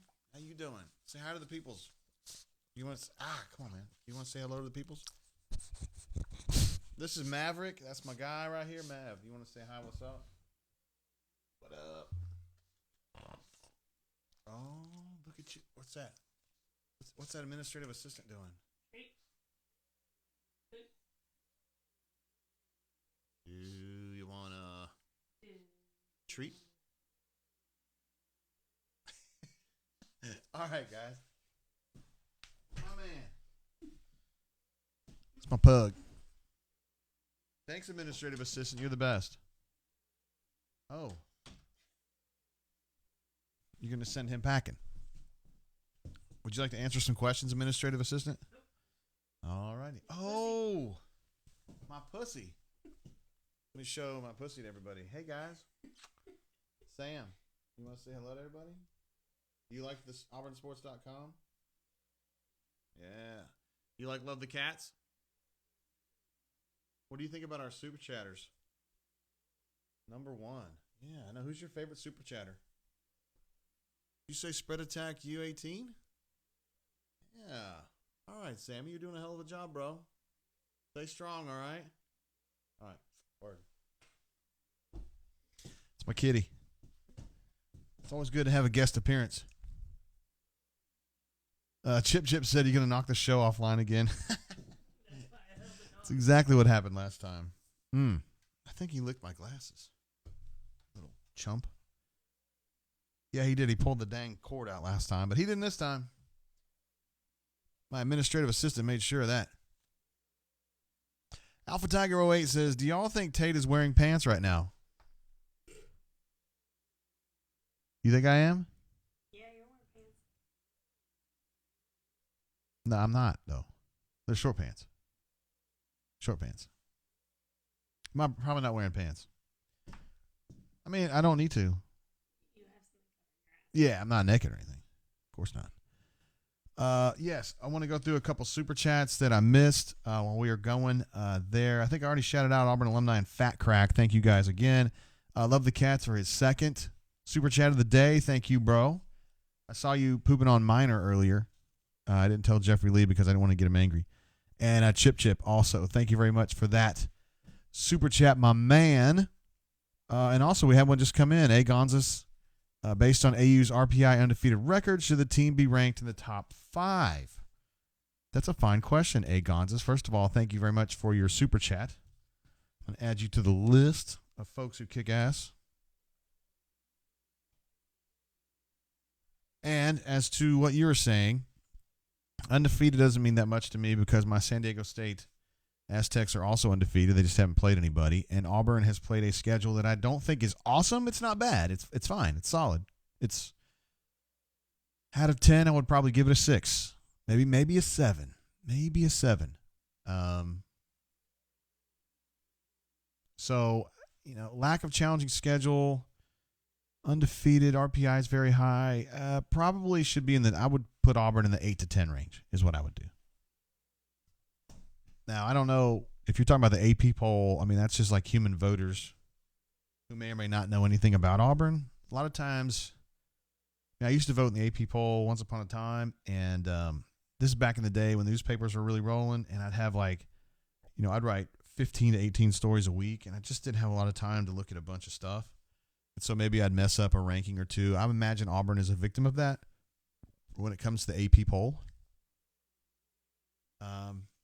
So people are used to seeing Duke and North Carolina and Kansas, blah, blah, blah, and maybe they're not paying as much attention to Auburn. I'm not that worried about Auburn's ranking at this point. It doesn't matter. If Auburn keeps it going, they're going to get in the tournament, and then you do damage. And then you either make it or you don't. And that's that. Basketball is different than football. You don't have to worry much about polls, really. Jeff Cheney says Auburn's strength of schedule is 8th. I'm sure that you're quoting some very legitimate website on that. I was looking this up on Ken Palm earlier today, and they've got Auburn's strength of schedule in the looks like 95-ish range, 87 range. So they've got it as 87, which is not bad. I mean, because there's like 300-something teams. And when they play NC State, that's going to bump it up because the Wolfpack, they've been good this year. It's a good team. Ken Palm has them ranked 35, which is good. Ken Palm, for what it's worth, has Auburn ranked 17th. So, I'm not really worried about that stuff. Let's just see how far along we can get on this. And then, if we get 25 games in and Auburn's being serially underrated at that point, maybe we'll talk about it a little bit more. But thank you very much for your question and for being a super chatter, because super chatters rule. Keith Mitchell says Keith Niebuhr says AU is no longer recruiting George. That's interesting. Jeffrey Lee did not indicate that. Alpha Tiger says pugs are bred with short snouts so they can lock in and track down lions. Yes. Lions. They better be like little candy lions, because my man, although my pugs, and this one in particular, they think that they're Dobermans. They really do. I mean, you can see he's not a very big dog, but he thinks he's a total badass. When we go to the dog park, I mean, he's walking around like he's an absolute boss. And the other dogs don't usually mess with him too much, because they see him and they know what he is, and they're not worried about him at all. He interprets that as, oh, well, you guys are deferring to me because I'm such a badass, and they're just like, it's a bug. That's fun. Yeah. Auburn 23 says further proof people start looking like their pets after a while. I couldn't tell who was the pug and who was JG.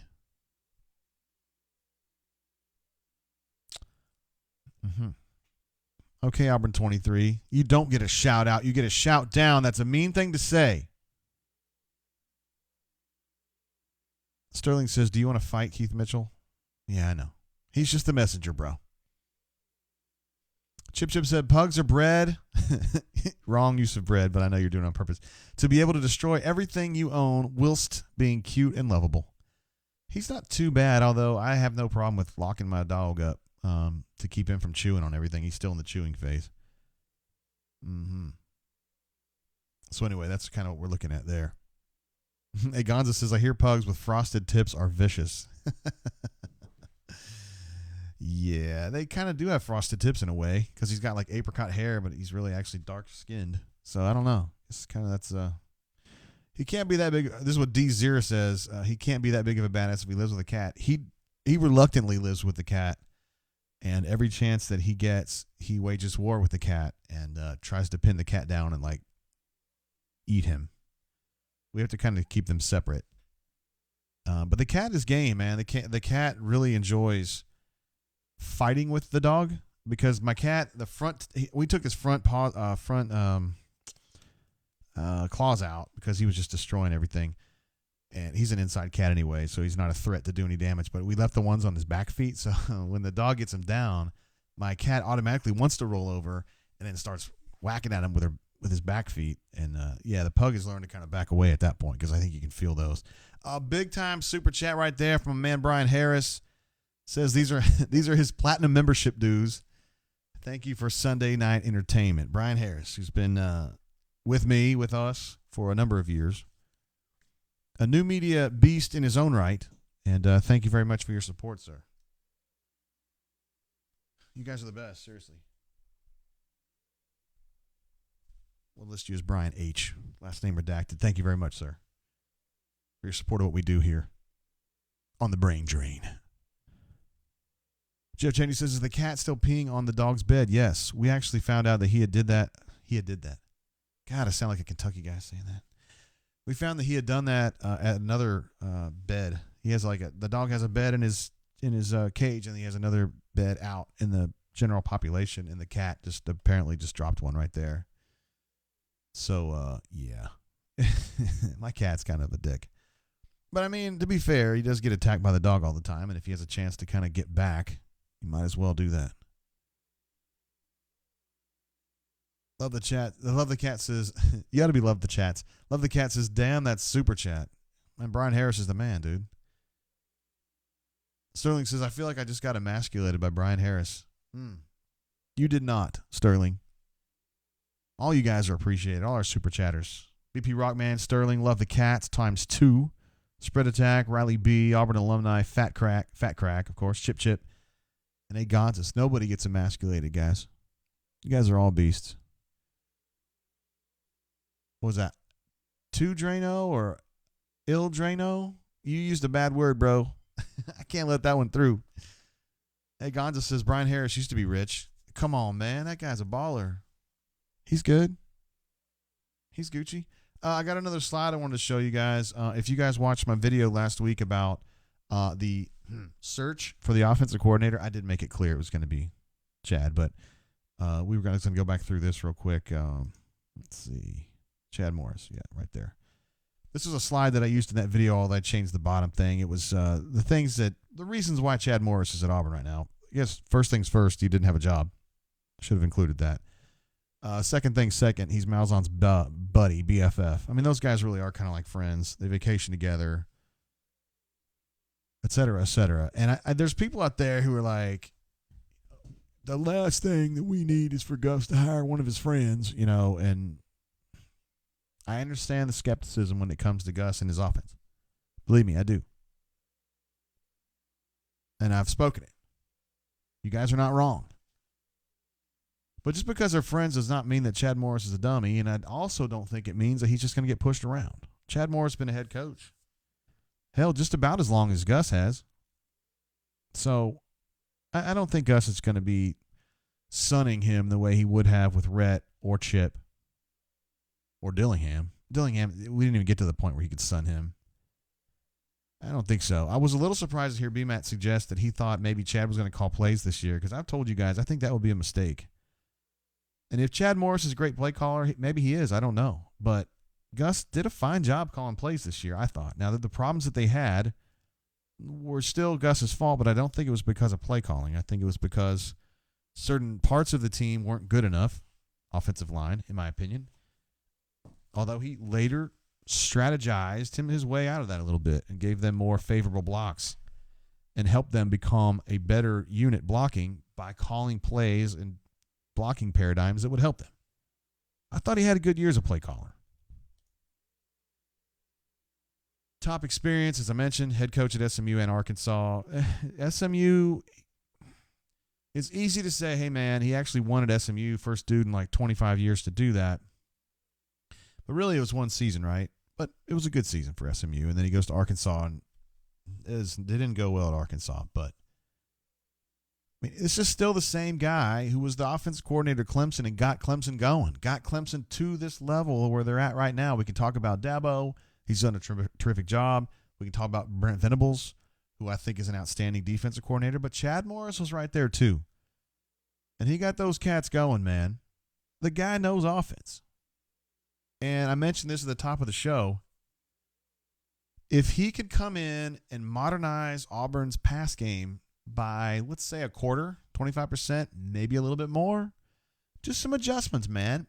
Come up with maybe, I don't know, 3 or 4 different concepts to add into the passing game to modernize it a little bit.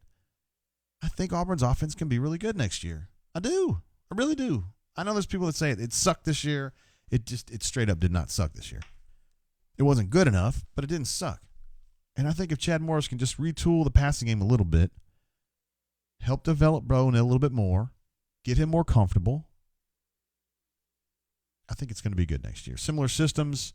Obviously, Chad learned offense kind of from Gus. You guys know the story about him basically going to Springdale and begging Gus to help him, and eventually Gus relented and helped him. And Chad took a lot of those ideas and mixed them with some of his own ideas, and he built an offense that kicked ass at Clemson and kicked ass at SMU Arkansas not as much, but yeah, whatever. So, but they're thinking on the same wavelength for sure. I mean, Chad's ideas are basically rooted in the things that he learned initially from Gus, so he can speak Gus's language. And then as a collaborator, he's going to be able to offer some real-time input. Dillingham did some of that, but Gus is just taking bits of information from Dillingham. I think Chad on the horn on a Saturday is going to be able to say, Gus, we need to do some different stuff here. And I think Gus would listen. And in fact, BMAT thinks that it's possible he's just going to call it plays, but I'm skeptical. I don't know why Gus would do, when they were really good in 13 and 14, I'm calling the plays, and then I'm going to give away the play calling duties. I'm going to take them back, and now I'm going to give them away again. Like, it just seems weird to me. It just doesn't seem like a great idea. If Gus really believes that Chad Morris is a better play caller and he gives him he cedes control to Chad, then good for him. That's what a good leader does. But it sure seemed like he did a fine job calling plays last year, and I don't think that was Auburn's problem. The Auburn's problem was that they were shorthanded in certain spots. That's what I think the problem was. And Chad Morris isn't going to fix that. He can help them scheme around their weaknesses a little bit, and maybe he's going to strengthen some of those weaknesses. He's known for developing quarterbacks, for actually sitting down and getting these guys to play better, something that Gus has not necessarily done a lot of. But if you're talking about bringing in some offensive linemen and all of a sudden that group being really, really good, being a bunch of Braden Smiths, I don't think that he can do that. I don't know, though, anybody could do that. One man's opinion. I want to give a shout-out to Fat Crack for his second Super Chat of the day. Thank you very much for that. He says, JGT, thoughts on the President's Cup, the USA with the epic comeback.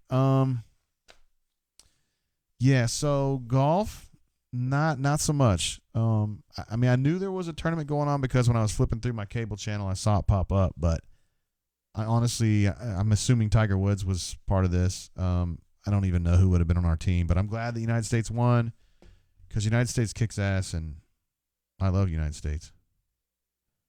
Oh, boy. One of my friends from Rivals, a fellow publisher, he sent me a screenshot of his website being down. We've had some issues here in the last 3 weeks with Rivals and keeping the system going and sailing smoothly. We've had some problems with that. And so if you guys are on the bunker right now, it's kicking you off. I'm sorry. The upside is we finally got our search function back. I don't think it goes back as far as it should, as far as how far back it catalogs, how far back our database goes, our history goes. I think it's still there. It exists. We still have it cached in the Rivals world, but we don't yet have access to it from the bunker just yet. I'm hoping that that's going to happen as soon as we can. And also the app, I'm told, has been submitted for review. Take that for what it's worth. But we're trying. Thank you very much, Fat Crack, for that. I'm sorry I couldn't be more help on the golf tip. I'm not really a golf guy. I'm not hating on you guys. I know we got a lot of golfers. It's just not my shit. I'd rather play FIFA and real-life soccer. Sterling says that it's still possible that Chad Morris goes elsewhere. It is possible, but I don't think that's going to happen. I think Chad's reputation as a coach is not good right now, even though he's a really good guy and didn't get any trouble. I just think some people see what happened at Arkansas as a miserable failure, and I don't think programs would be willing to take a shot at him right now. Keith says wide receiver is also an area of need. Absolutely. They need more playmakers there. And they need somebody younger. I think 2 younger guys who can step in when Seth's gone, when Eli's gone, and make plays. I'm not including Flash in that because he's still got some time left. And Agonza says, no, man, he has to repair that coaching rep. Absolutely. That you and I are thinking on the same page there, bro. Love the Cat says, soccer sissies hate soccer. And he also hates golf. Wonderful. I would normally mock you for that, but since you're such a great super chatter, I'll just say you're awesome, dude. I appreciate your opinion on that. AU Taxman says, Jay, who is Maddie signing with on Wednesday? No choices yet. No decisions yet, I should say. She did find out recently, I think it was Thursday, that she had qualified for the A#1 scholarship at Troy. So that's tuition, fees, books, her choice of housing, Basically, literally $0, which is awesome. Some of my best friends with the Troy, the Weatherfords, and we've been talking to them a lot. And Maddie enjoyed her trip to Troy. They have some awesome new dorms. And I kind of like the idea of being in a smaller town. There's just less chance of shenanigans from a parent's perspective. So I'd say Troy's moved up a little bit here. She's still looking at Troy, South, Ole Miss. I think Ole Miss has slipped a little bit. And then she's going to interview at Transylvania University, my alma mater, in early January for their full ride, which I don't even know what this. It's weird because like when I went to school there, that's not me. I was not a 4.0 student, so to speak, until later in my college career. And I used to look at the people who were on. They call them William T. Young Scholars at Transy. And I would look at the people who are William T. Young Scholars and be like, you guys are nerds. And now my daughter's trying to get one of those scholarships, and I'm like, you guys are awesome. It's a circle of life, guys. Let's see. Is Maddie signing with Auburn? Maddie is probably not going to sign with Auburn because it's really hard to get great scholarship money from Auburn unless you have a 35 on your ACT. And she's a little short of a 35. We're still hopeful. She's relatively close to that. And she's going to take the ACT again. And if she were to qualify for a full ride at Auburn, I would actually think she'd go there, but we're not quite there yet. Copper Forever says, I think Chad's going to want to wait at least a year before getting back as a head coach. I agree with you completely. Keith notes that Brian would hate it, would lose it over the soccer comment. Yeah, but Brian kind of sees it for what it is. We know, we both love soccer, and we know that people in America generally don't, and that's cool. I don't throw it in y'all's faces, and I'm never going to. I was watching games today myself. Games that didn't even involve my team, but that's cool. I'm not going to tell you about that. Dang. I bet there were calls coming in this whole time, and I wasn't even watching. Hey, caller, how you doing? Welcome to the show. Hey, what's up, man? Word. Is this Auburn alumni? It is Auburn alumni. What up, bro? Just chilling, man. Living the dream. Enjoyed Teddy Ruxpin's acceptance speech. That was moving. He had a lot of shout-outs, didn't he? He did. I think he thanked the mailman, his wife, his family. So that was nice. It was nice. I'm not going to play you off, though, even if you go long today, bro. No, I'm gonna try not to. I think that'll be the goal. You get some sound. That's the goal. Just to do it just before the music kicks in. So, just some random musings and discussions tonight. I wanted to kind of hit on t-ball and football. One super random piece of info that you'll get a kick out of. But one of my good friends, also a fellow Auburn graduate, she was in attendance at the Heisman ceremony because she is actually marrying Joe Burrow's brother. Damn. Okay. And met him at the Auburn LSU game, showing him where to park, 2 years ago in Auburn. So, and then coming to find out that 2 years later, that's going to be her brother-in-law. So that was kind of cool. But first off, I just wanted to say your thoughts on, is that in your opinion, is this the biggest turnaround from a national perspective for a coach you've ever witnessed regarding where he started? We all remember the Colonel Rev is crying to where the guy is now. Or do you think this is more of a flash in the pan with Joe? And do you think that program is more than just Burrow right now? I think that program's more like Brady. I think Burrow was at the right time in his development to get matched up with Joe Brady. But I wonder what's going to happen when Brady moves on and gets a job as a head coach or whatever. And if Orgeron can find somebody else to kind of help him. I give the guy credit. I have a lot of respect for Ed Orgeron. I think he's a cool dude, and he has kind of waited his turn and gotten better. But I just don't know if he's a national championship caliber guy year after year if he doesn't have Joe Brady with him. My opinion. Right.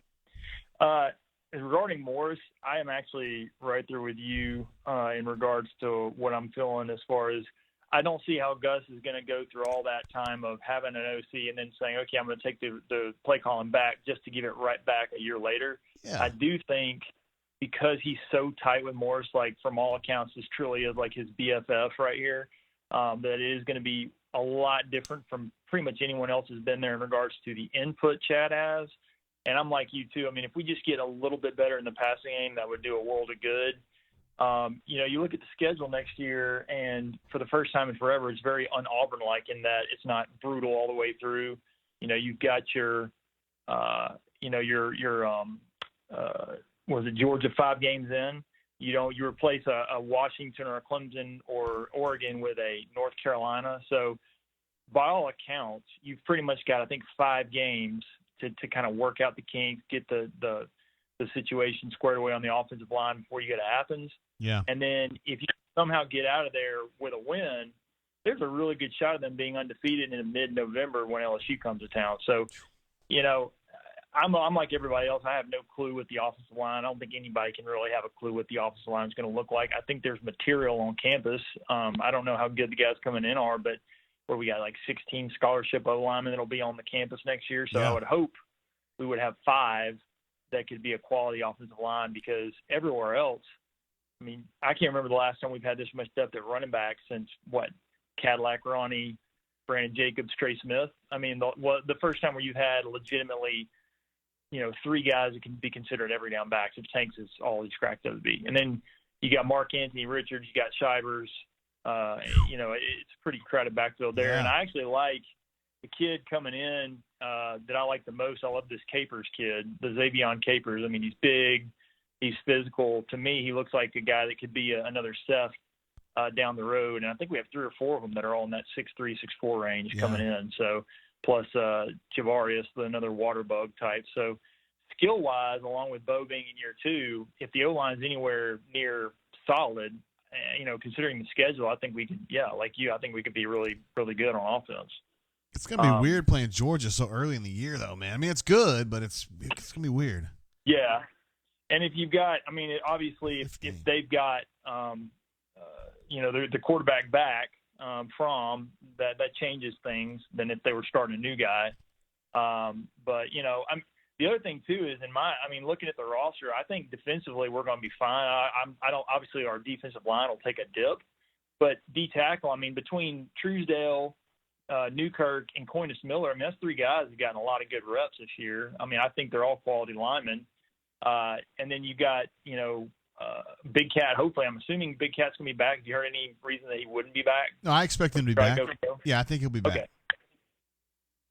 So, I mean, you got Big Cat. You get, Colby Wooden and Hall. I mean, you got some young guys there. Handy's gotten some reps. And then, of course, Hardy and who's the other kid? Zacchebius. I mean, there's material, I think, for the D-line to be solid. You've got guys that have reps. I mean, obviously it's not going to be this year's, but I think it'll still be good. And I think the back 7 will still be very good. Yeah. So, overall, I think it's all going to hinge on that O-line. But yeah, I mean, like you said, I mean, I think assuming that Morris gets his input in the game plan, I said on the board, I think low point is 9-3, and that would be us basically dropping every big game next year. But I think that definitely we go 10-2, 11-1 if the O-line is solid. I think everywhere else, I think the material is going to be there. Yeah, and the storyline's going to be there with Chad. I mean, I'm a big sucker for storylines, and it's going to be like Chad fighting to stay relevant. You know what I mean? And he failed at Arkansas, and now he's got Auburn's offense cranking, and they're scoring 40 a game, and I could see that coming. Yeah.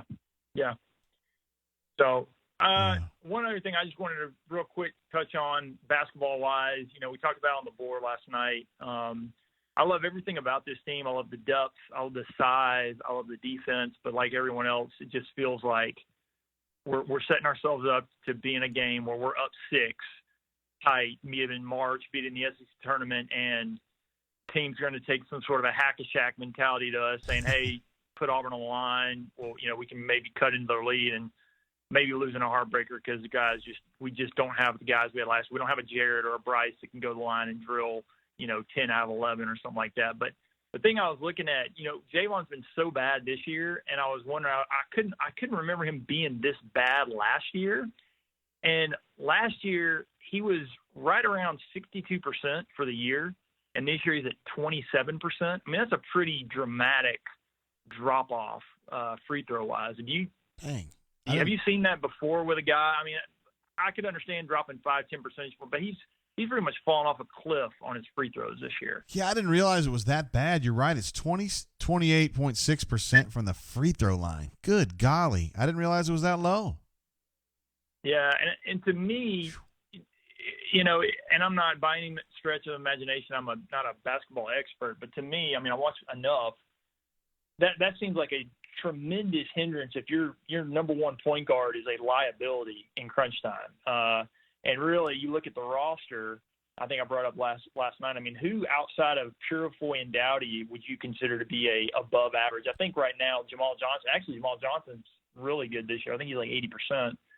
But it's almost like Bruce, if it's a tight game or a game late, I mean, you're going to have to make a decision if you want Javon handling the ball late, not so much for his ball handling skills, but do you want him going to the line if he's still struggling like he is right now? I just got to think I got to think that's small sample size because, I mean, he's been a good free throw shooter. He's only shot 21, which is not that many. I mean, Samir's shot 50.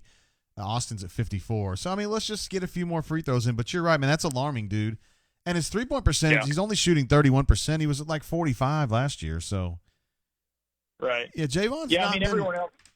He had a great game. Else seems to be similar. He's the one that's just standing out right now as far as that drop-off. He had a great game against St. Louis and really kind of extricated them from trouble. But in general, he's not been very good this year, and I think it's a good point. I don't think they have a lot of they don't have a lot of basket getters. I mean, Samir thinks he is, and sometimes he is, and sometimes he isn't. D'Angelo disappears, and I think Okoro is good right now. I think he's going to be better 10 games from now. He might be the guy. He might be the one. To me, it just feels like that this team, the thing that's so impressive about this team, it feels like, at least from watching, that we just kind of hammer on teams all throughout. And it's almost like we've got such good depth and we're so well conditioned that by that middle of that second half, we expect to kind of start to pull away. Now we haven't, we've had a couple of games where it's come down the wire, but we may not have a ton of times where it comes down to free throws at the end because we do seem to really start to take over games late. Yeah. But I mean, from your perspective, we've watched pretty much most of the preseasons down. Has your thoughts changed any at all for good or good or bad on where we stand in the hierarchy?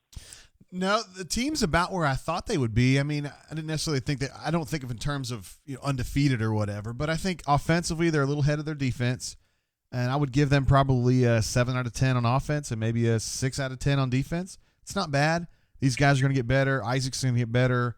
Not sure about Anthony, but he's shown flashes here of being his old self. So I still think it's not quite as good as last year's team. You had some serious bucket getters last year with Jared, Bryce, and Okoro. I'm sorry, Chuma. All three of those guys were number ones, situationally. And I don't know if Auburn has a single number one right now. Isaac has got that ability, but I don't know if he's a number one right now. And I think that's going to bite them in the ass at some point. Yeah. Well, and, like I said, my big worry is I do think that we're going to end up top 3 in the league. I think we got a shot at winning the league looking at the rest of the teams out there. But I do feel like that ultimately we're probably going to get upended by, going to the line or a tight game, something like that. Like you said, there's not really that clutch guy outside of Samir. So I'm hoping he continues to improve on being the go-to guy or, he's done the part a lot so far, but and I'm really hoping Javon gets out of his funk with the line. I think if that changes dramatically, I think that is a huge boost to this offense personally. Yeah. If he can get to where he's back at 65, 70%, that would be tremendous. Yeah. So. I think he'll get there, man. I really do. It's a good team. They're a really good team. They got a chance to win this thing. They do. Well, Auburn alumni. Man, enjoying the show. Yeah. I mean, I'm looking forward to seeing what happens with Chad. Personally, I'm feeling pretty good about the personnel come back outside of O-line is the big mystery. But yeah, ready to watch Bruce and the boys here. Was it Thursday or Tuesday? Thursday night, yes sir. Thursday. Yeah. All right, man. Take it easy. All right, you be good, Auburn alumni. See you, bro. See you, bud. Auburn alumni, one of our most reasonable and rational posters we've got. He'll tell it like it is when they're sucking, and when they were, he said what he wanted to say. But in general, the guy's pulling for Auburn. We got some other super chats I want to mention real quick. Scoot Newton, thank you for your support, sir. A one-time caller, I believe. He says, I know you're not satisfied, but are you good? A reference to Jay Jacobs saying that to me. Golly, it must have been about Clint Myers. He said, I know you're not satisfied, JG, but are you good? Not really. Not with the non-answers that you just gave me, but that's okay. Oh, we got a call coming in. Collins McNeil also gave us a super chat. I want to get to that here in a minute. Hey, caller, how you doing? Welcome to the show. Fire guest. Who I got on the horn? It's Alpha Tiger. How you doing, Tate? Hey, what up, Alpha? How you been, bro? Not too bad. Just taking it easy on Sunday night. Listening to some Brain Drain. Yeah, I got one of your questions in. I forgot what it was. Dadgummit. Was it of Power Man? Yeah, it was sex about Power Man. It was like, how was the sex? Yeah. I was listening when he called in. And I think you got a shout out with Ruxpin, did you not? I don't think so. I could barely understand him. Yeah, no, he went on a little bit. He went on and on. He had like a whole list. I don't know. Yeah, I kind of tuned him out after like 16 minutes, but anywho.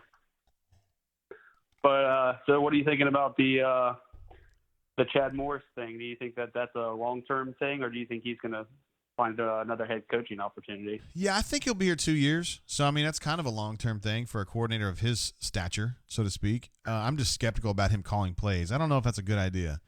I mean, Gus just got it back and did a fine job, and I don't know if he wants to give it up again. That would be the fourth flip-flop since he's been here. No, I agree with that, and I don't think that – I mean, even if on paper he was saying that Chad is going to call plays, that I mean, we've all seen that show before. I mean, the coordinator never has really had full and complete control. Anytime that there's anything in question, Gus seems to kind of yank the reins back.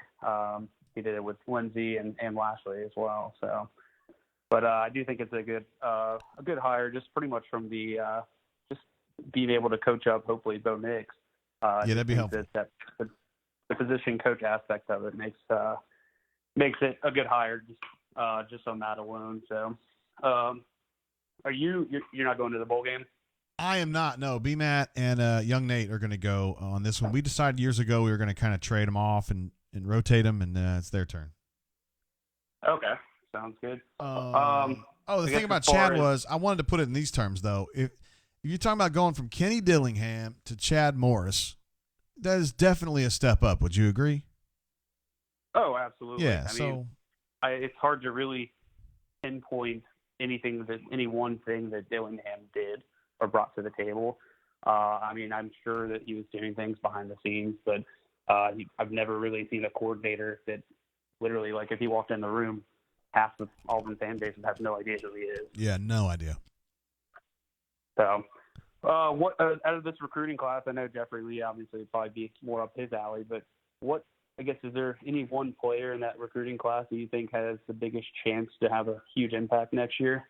I mean, my thought is that it would be Tank, and I know they have a lot of tailbacks, but if he's the beast that I think he is, I think he's going to get in there and make it really hard to not give him the ball. Jeffrey mentioned that he fumbles. He has fumbled a few times in clutch situations, but I think he's the most special player in this class. And I think the offensive linemen are the guys that I'm going to be keeping an eye on the closest eye, because they need some of these JUCO guys to come in and kick ass right away. And if they can get that, and kind of like what Auburn alumni was saying earlier, if they can get the offensive line up to where it's maybe just a click above where they were this year, which I know is kind of asking a lot, but if they can do it, I think this offense is going to absolutely rake in the numbers next year. I do. Well, I think it actually worked out to our advantage that Caleb Kim ended up being so bad this year, because they got Nick Brahms a lot more experience, and I think he ended up doing a pretty decent job once he finally got his opportunity the last 3 or 4 games. And anytime you can have certainly at least one lineman returning, especially your center with a quarterback, and having that continuity, I think will go a long way. Yeah. Obviously, 4 new starters is still a kind of a question mark or a concern going into the next season. I mean, you said these JUCO guys. Obviously, we need a couple of them to step up, but you don't see any of the true freshmen making an impact. I wouldn't imagine so. I mean, true freshman lineman in the SEC. Last time we had that was, I think, 2007.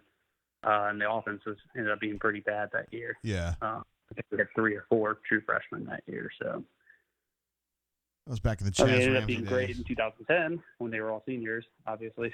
But that's a position that's really tough to come in and play right It away. is. It's very tough. So I think it'll be Mhm. JUCO guys, and it'll be like Broham, and maybe Troxel can get in there and do a little something. And then you got Brom still in the mix. And maybe Tayshawn Manning jumps up and surprises us at left guard, something like that. Mm-hmm. What do you think about this upcoming baseball season? I mean, I know that's more Brian's wheelhouse, but do you have any idea or any guess as to where this team may fall in the SEC? Man, Brian sits around. I mean, he loves these numbers, and he's like following the recruits and everything. Like I just would be speaking way out of turn to say anything about that. And I follow softball a lot more closely, and I know people don't really care as much anymore. Yeah, I don't think they're going to be very good either. So I think baseball is going to be pretty good, I should say, but softball I don't think they will be. So that's all I can offer. Yeah, I knew that's more Brian's thing. Yeah, I'll ask him next time. Brian up in Chapel Hill When we get Auburn on the horn, I'm sorry, when we get B-Man on the horn next time, I'll definitely hit him up for some baseball scoop, and he'll have a bunch. He just loves it, man. He loves it. Okay. Yeah, sounds good. All right, Tater. Well, I appreciate it. Appreciate you, Alpha Tiger. You behave. All right, sounds good. See you, bro. Alpha Tiger. One of our fun posters. Always has a good time on the bunker and adds a little something. A little spicy. But he's good. I'm glad we have some of those folks. Collins McNeil was giving you the shout-out earlier before Alpha called. He says, because Aaron Sipos is actually playing in the Outback Bowl, yo. Thank you for your super chat, my man. Don't want to spill any beans about who you are. I know you, like in real life, so to speak. So you're a boss and a total badass up in the Virginia area. Put it that way. Drinking that John J. Bowman Virginia bourbon. It's delicious. Let's see. War Eagle 19 says, who all is playing in the Outback Bowl? Derek Brown? Yes, Derek Brown is. And if Derek Brown is, Marlon Davidson is. So there's 2 yeses. I don't really know of anybody else that would be skipping it. Maybe Igbenogany, but I don't think so. And really for me on Igbenogany, it would just be that I think he might go pro. And every time somebody's going to go pro, you got to wonder if they're going to be in the bowl game. But yeah, I don't know about Igbenogany. Let's see. Bo is great. Asks, does Jamal Johnson need more reps on the court? I don't think so. I think they like Jamal just where he is. He's kind of like a backup 2, 3 sort of. And plays hard, good kid. Never have to worry about him getting in trouble. He's pretty good at little stickbacks. He's just kind of a dude that you just put out there and maybe he gets hot. And if he doesn't get hot, which he wasn't hot against St. Louis, I think he was 1 of 4, he doesn't hurt you in any other way. He's pretty good defensively. He'll hustle. He's never going to dog you. He's always going to run hard in transition. He's always going to get in passing lanes and try to chip balls around. He's just a guy you'd like to have. In the NBA, he's like a Shane Battier back in the day. I hate Dookies. You guys know that. But Shane Battier was a guy that would just help your team. He wasn't a stud. He wouldn't give you 20 points necessarily, but he would just hustle, and you were better having him out there. I don't know if you guys know this, but Devin Cambridge is kind of that player as well this year. And he had an insanely efficient game against St. Louis. I think he played 14 minutes. Dang, I thought I was going to sneeze there. He played 14 minutes, and he was plus 16 on the plus minus, which led the team. Like literally everything he did on the court against St. Louis was helpful in some way, whether it was rebounding, deflecting passes, getting a steal, hitting a bucket, getting a rebound. He did everything. And that's the kind of player that they think Jamal is. You know, he just kind of helps here and there. I don't really think of him as a starter and a guy that needs to get 20 minutes a game. Good dude, go. A. Gonzalez says he's out early morning tomorrow. A. Gonzalez, appreciate you, bro. Thank you for your super chat and for always you're here on most of the chats, and I appreciate you for that. Keith says Auburn alumni is a badass. Yes, he is. He's a great caller and a great poster. Glad to have him. Chad Smith puts up the Dark Side of the Moon logo. That was pretty cool, man. I don't know how you did that, but that's an awesome record. Keith Mitchell says softball team had an amazing signing class. Yeah, that's true, but who's going to be their pitcher? That's my question. They're going to be relying a lot on Lexi to be good this year. And my friend Philip Marshall, who is also a softball enthusiast, he thinks Lexi Handley is going to go out there and absolutely dominate because Lexi took her a long time to get into a situation where she could help his team last year. But once she got going, she was really good as a starter. but that wasn't until probably the SEC tournament or maybe a couple starts before that. So the question is, was the Lexi that we saw during the last month of the season, is that the kind of girl we're going to see all year this year? And I'm skeptical. They don't have Lexi pitching like that because Chardonnay's gone now.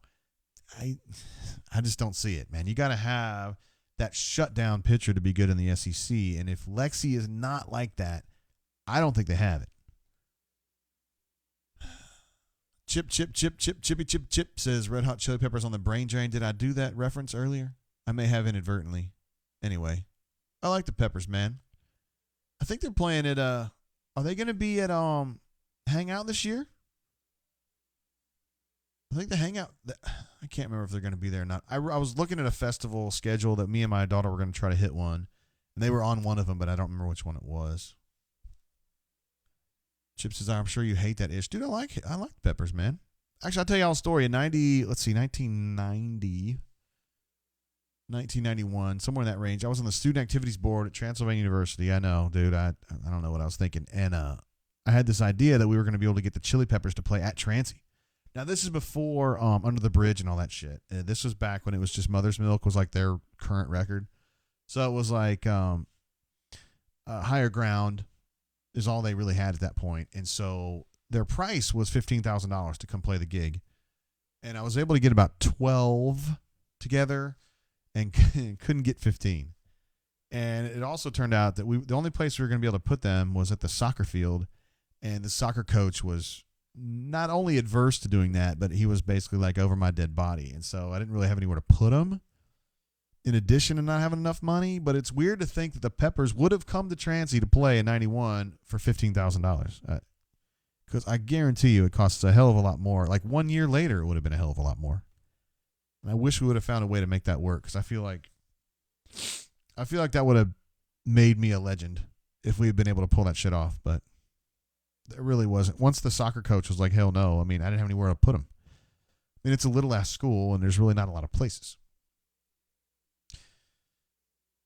Oh, super chat from JD. Appreciate you, bro. JD, last name redacted, but we'll call it S. He says, enjoy a bacon basket at the TP. Yes, sir. I do love myself. I do spend a little bit of time at the tipping point. I will say that.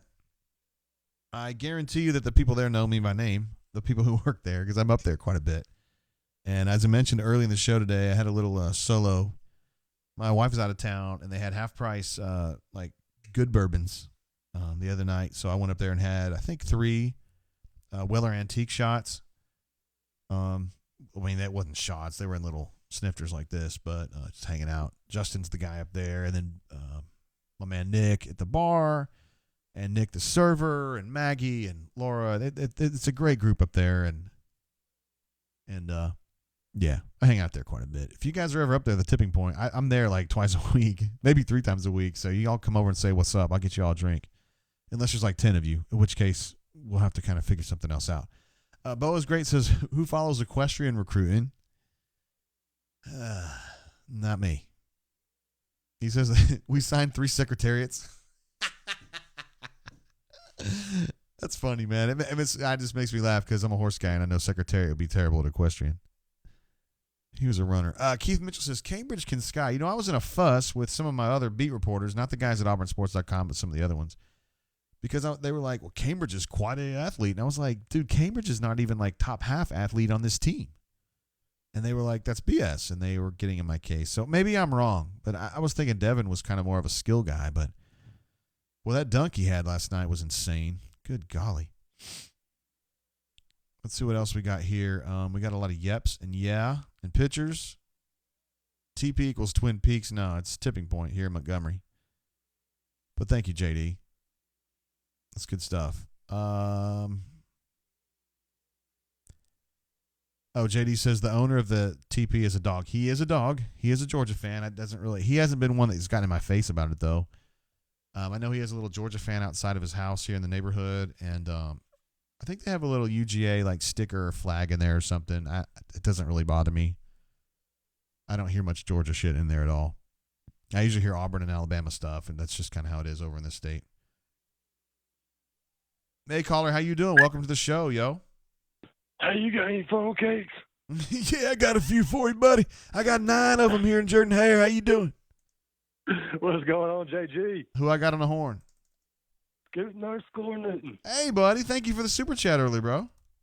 Oh, man, no problem. That's probably my favorite voice that you do for sure. Which one? The athletic director. Hey, brother, I'll tell you what, I've been praying for you, JG, even though you're Catholic, and I know you pray to Mary, but I'll still pray for you, brother. Like, we don't pray to Mary. We just pray for her intercession, brother. And he's like, I don't understand the difference. I'm like, I don't want to talk about this with you, Jay. I don't want to do this. Anyway, what's on your mind, Scootin' Newton? Oh, man, just doing a little studying and working on some resumes. Oh, damn. What are you studying? Are you still in school? No, I mean, I go to school at Auburn. I got the praxis Wednesday for become a teacher. Oh, damn. So, you nervous? Yeah, last time I was on here for LSU game, I just mentioned that I've been in here for 5 years. But one of the years is for me getting my master's. And I graduated, I got my undergraduate in supply chain. And now I decided I don't want to do that. I want to teach and coach. So I'm working on that now. Damn. You would never be the best supply chain manager in Auburn history. You know why? Because that's what Tim Cook did. Oh, really? Hell yeah, he did for Compaq. He was the supply chain manager. I had no idea. You'd think they'd mention that more, me going through the program here. Yeah, I mean, he went there as a grad student. Or no, did he go there undergrad? I can't remember. No, he went to Duke for graduate, didn't he? I have no idea. Yeah, he was probably just a youngster at that time. He didn't learn what he needed to do until Steve Jobs told him what to do. Hope you're not watching. My bad. Well, man, I have a couple questions. Yes, sir. Yes, sir. One being, so I know Tank and a couple of offensive linemen, Avery Jernigan, and I think the Tate kid, I think his last name's Tate or something like that. Either way, they're going to be here early for bowl practice and stuff. Yeah. I know that's good that they're here and they're getting familiar with the program, but what do they do during practice? They can't be doing much. I'm sure they're still going to have days where they can't even be fully dressed out for pads and stuff. So what are they doing? Just kind of just seeing what the program looks like during practice? Yeah, I mean, it's basically just getting used to the pace of things and what's expected of them and just kind of acclimating socially. You can't really get anything actually done at that point, but it's cool to be there and just kind of get a head start on getting used to it.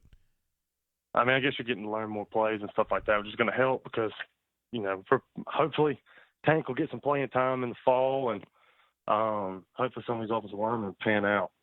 Yeah, they need that for sure, especially these JUCO guys. They need at least one JUCO tackle to kind of turn up and be good. Yeah, it would be nice to have Flax on one end and then the recruit that cannot be named on the other end, even though he's going to be a freshman. Don't you dare say that name. Destroyed on the message board today for bringing that up. Don't talk about it. Don't even think about it, man. You can think about it, but don't do it. But, man, did you see Bo Nix is fourth in the early Heisman voting or whatever? Surprises me a little bit. They must be thinking that Chad's going to be able to unlock more numbers out of him or something. I mean, I thought he had a great year. If you look back at what Stidham did in 2017, the only difference in stats really is the touchdowns. I think the yardage is pretty much the same, if I remember correctly. The yardage is pretty much the same, and Bo ran more. Yeah, I mean, I think he's good. I don't now jumping from mid-tier quarterback in the SEC to Heisman winners. I think is a little bit of a stretch, but it is. I've been a Bo Nix apologist all year long. I think he's worth the investment. I mean, as far as absolutely. You end up letting Joey go in favor of Bo, and you play the hell out of Bo, and he totally screws up at Florida, and he makes some mistakes at LSU, but I think it's going to be worth it in the end. Well, I think with Joey too. I mean, he had one more year than Bo did to win the job. And he didn't do it. I know Malzahn's not the greatest quarterback guru ever. But I mean, hell, you've seen him for a year. You would think, you know, if he was hit better than Bo, then he would have, you know, Gus would have seen that over the course of 2 years. Yeah, he didn't. So I wish the best for Joey. I hope he goes to Kentucky and kills it in 2 years. Yeah. He's not going to be eligible next year, right? In theory, he could be eligible in the second half of the year, but no, I don't think so. He's going to have to get a waiver, and I know everybody's like, well, the NCAA gives out waivers all the time. And I'm like, I don't know about that. We'll see. Yeah, I don't know. The only reason Justin Fields got one is because they were saying mean things to him during a baseball game or whatever. But No, I hope the best for him, but I think Gus made the right decision. I think Bo is the better quarterback out of the two, and I think that'll be proven. I think, Gus is right when he says he'll win a championship in 4 years, or within the next 3 years, I guess. He's a coach's kid. He knows how to play football, and I think he proved it this year. I mean, to come in here for the schedule we played, I know everybody's ragging on our offense is horrible and all that, but he did throw for around 2,400 yards and only threw 6 interceptions and didn't throw an interception with the last 5 games. Yeah, like 130 or 40. The last game he threw an interception in. 130 or 140 throws at the end. He didn't get picked off. So I mean, he's making progress. He was learning. Yeah. I mean, he tried to throw 1 or 2 in the Alabama game. He tried. He did try. Damnedest, but he did. He didn't. Ended up not being. So I thought he played great. I mean, that's what you need him to do. You need to be a game manager to, for us to win games. We had the talent, like I said, after the LSU game, which I was at, by the way. I think that's all we needed to ask from him is to be a game manager, and that we had the talent around him, and we're short on 2 or 3 plays. But I have 2 other questions I'm going to ask you today is who do you think transfers and who's going to leave? Is Noah a foregone conclusion? Is he going to the draft? Which one? Ignogany. Yeah, I don't know yet. I mean, to me, he's 50-50. Maybe 60-40 leaving. I just think he's got NFL ability right now, and he might as well go and ply his trade over there if he's going to get paid, is my thought on that. And then Nick Coe is somebody I don't think will be back either. Is he going to transfer or is he going to go to the draft? Yeah, I don't know. It's probably up to him. I mean, he may be able to think he can get in the NFL. I just don't. I think there'll be a lot of questions about him. He's a great athlete, though. I mean, he's a heck of a player. You see him at the bars all the time up here, but yeah, that's the issue, heck of a player. And my last question was, with this recruiting class, I know that's more Jay Lee's thing, but just based off the numbers, I don't really know how y'all rank and all that stuff, but I know we're sitting at 8th right now. If we go get this 4-star corner and get some of these guys that that Jay Lee thinks we're going to get, and then the one recruit that cannot be named ends up coming, I mean, is this going to be the best recruiting class Gus has had here at Auburn? Yeah, I believe so. That would probably put him at 5th or 6th, and that's a little bit higher than Gus usually hits. So yeah, he's usually a 9 to 11 guy. Yeah, that's exactly where he ends up. So he'd be a couple clicks ahead.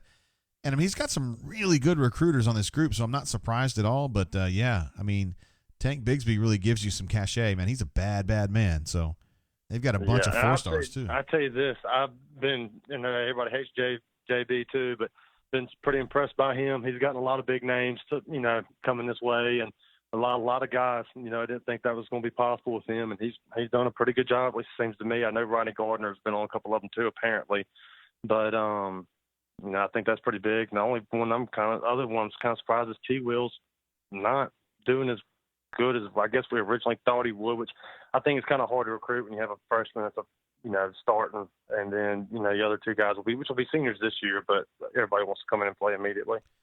Yeah, he's got a lot of dudes right now. I mean, already lined up in his system, and Wesley Steiner's a guy that I think's pretty damn good, and they had to really hustle to get him because he's a really smart kid who could have gone to Stanford or somewhere like that. And so keeping him home or closer to home, I thought was a big win for them. It's just it happened so long ago, people forget about it. Yeah, he was what, over the summer? Yeah, he was back in the summer, and I interviewed him in like June, and he was like, man, if I get a chance to go to Stanford, dude, I mean, it's freaking Stanford. And I was like, I hear you, man. It's a great school. But yeah, we had a couple kids down from where I'm from in Mobile, from Saraland, go out there to Stanford. I think one of them was thinking about transferring back here at some point last summer. But Stanford is a hell of an opportunity, definitely if you don't think you're going to make it to the league. Yeah, it's a great school. But T. Will went out and got him. So, I mean, he deserves credit for that, even though it was in July or whatever.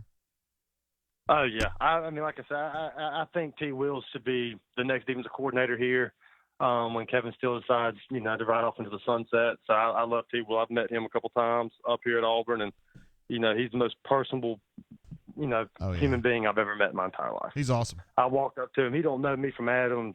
T. Will, what's going on? Congratulations on the win, or War Eagle, and he'll sit there and try to hold a conversation with you, which I thought was pretty cool. He's just good people. I don't know what else to tell you on that. I mean, that's one thing Gus does, and Gus does get a lot of good people on staff, and people knock him for a lot of other things, but we don't have any problems here at Auburn with our coaching staff or our players. Thank you for saying that. It's pretty big for me too. Oh, man. All right, this is my last one. I ain't going to keep you on here. But basketball, I know you've kind of touched on a little bit, and I wasn't able to listen to all of it. Like I said, I've been studying. But how good is this team? I'm not a basketball connoisseur. I don't know a whole lot about it. I mean, I watch it. I played a little in high school. But like besides that, I don't know much about basketball. Are we one of the top 2-3 teams in the SEC? Yes. I think it top 2 or 3 teams in the SEC, yes. I mean, I still think Kentucky's probably going to end up being better than Auburn, but that's not a big deal. And I think Auburn gets into the NCAA tournament as like ultimately a 3, 4, 5 seed, something like that. Maybe a 6. I think there's some losses ahead that people are like, they're undefeated, they're going to be awesome, they're going to kill everybody. And once you get into January and February and you're playing every other day or whatever, every third day, it's tough, man. And they're going to drop some games. And they're going to get exposed a little bit for their defensive lapses and their inability to have someone who comes and gives you 25 a night. But they're still a good team, and they're going to get in the NCAA tournament, and they're going to have a chance just like everybody else to get deep and get in that Sweet 16 and see what happes. He's got a good ball club. I agree. I mean, I agree with the Sweet 16 parts that I've been telling my buddies. Just, like basing off of just my eye test, I think we could be a Sweet 16 team. I don't know about, Final Four games. That's just such a that's a trip to do all that again, back-to-back years for Auburn. That's tough. But I think, I look at a lot of these games. I mean, I know we played good teams, not great, and some of these games have been kind of close. And I just made me kind of wonder, like, are we as good as everybody on the bunker thinks we are? And because I mean, like I said, barely beating South Alabama, and then the Furman game, and St. Louis game. I mean, it's all kind of been close games to teams that are not as good as some of the teams we're going to play in the SEC, like Tennessee and Kentucky, and programs like that. Yeah, I'm sorry. I got a text here while you were calling. While you were talking right there, and I was having to read that. So I'm sorry about that. That's my fault. It was a lapse on my part. These teams, I just think that we're not. Sorry. I mean, these teams were playing South Alabama, Furman, and barely getting by in those early in the year. But I mean, we're going to have tougher tests in Tennessee and Kentucky's and Mississippi State. I don't know how well Mississippi State is, but just team programs like that. Well, I look at every game as an individual situation. I mean, South Alabama played well in their place, and Auburn had to overcome that. And I thought Furman played an outstanding game at Auburn Arena, and Auburn overcame that. So I don't necessarily, North Carolina's better than Furman, no doubt. But that night, Furman was playing off their ass and played a great game, and Auburn still overcame it. So I don't worry as much about, hey, it was close against Furman or whatever. Well, we'll just see. This North Carolina State game coming up Thursday night in Auburn Arena, that's going to be a good litmus test there. And NC State's pretty damn good. So. Oh, yeah, I'll be there. I'll be there hooting and hollering. Hell yeah, you will. That's because you're Scooting Newton, bro. All right, man. Well, all right, JT. Good luck on the practice, bro. Good night tonight, man, and I will catch you on the next one. All right, good luck on that practice, all right? I appreciate it. See you, bro. Scooting Newton. Still studying. Trying to get that thing done. I see somebody talking about Jay Miller, man. That's my guy.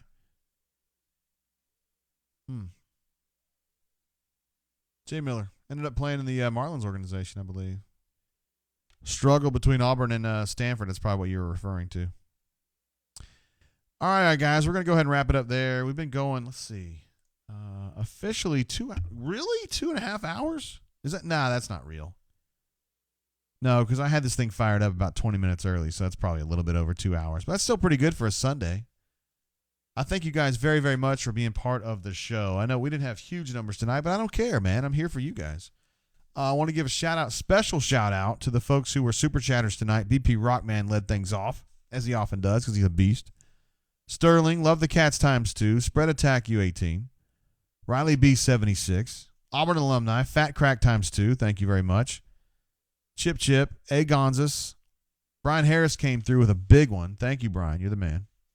I've already told you that, so you don't know. So you already know. You don't need me to tell you that now.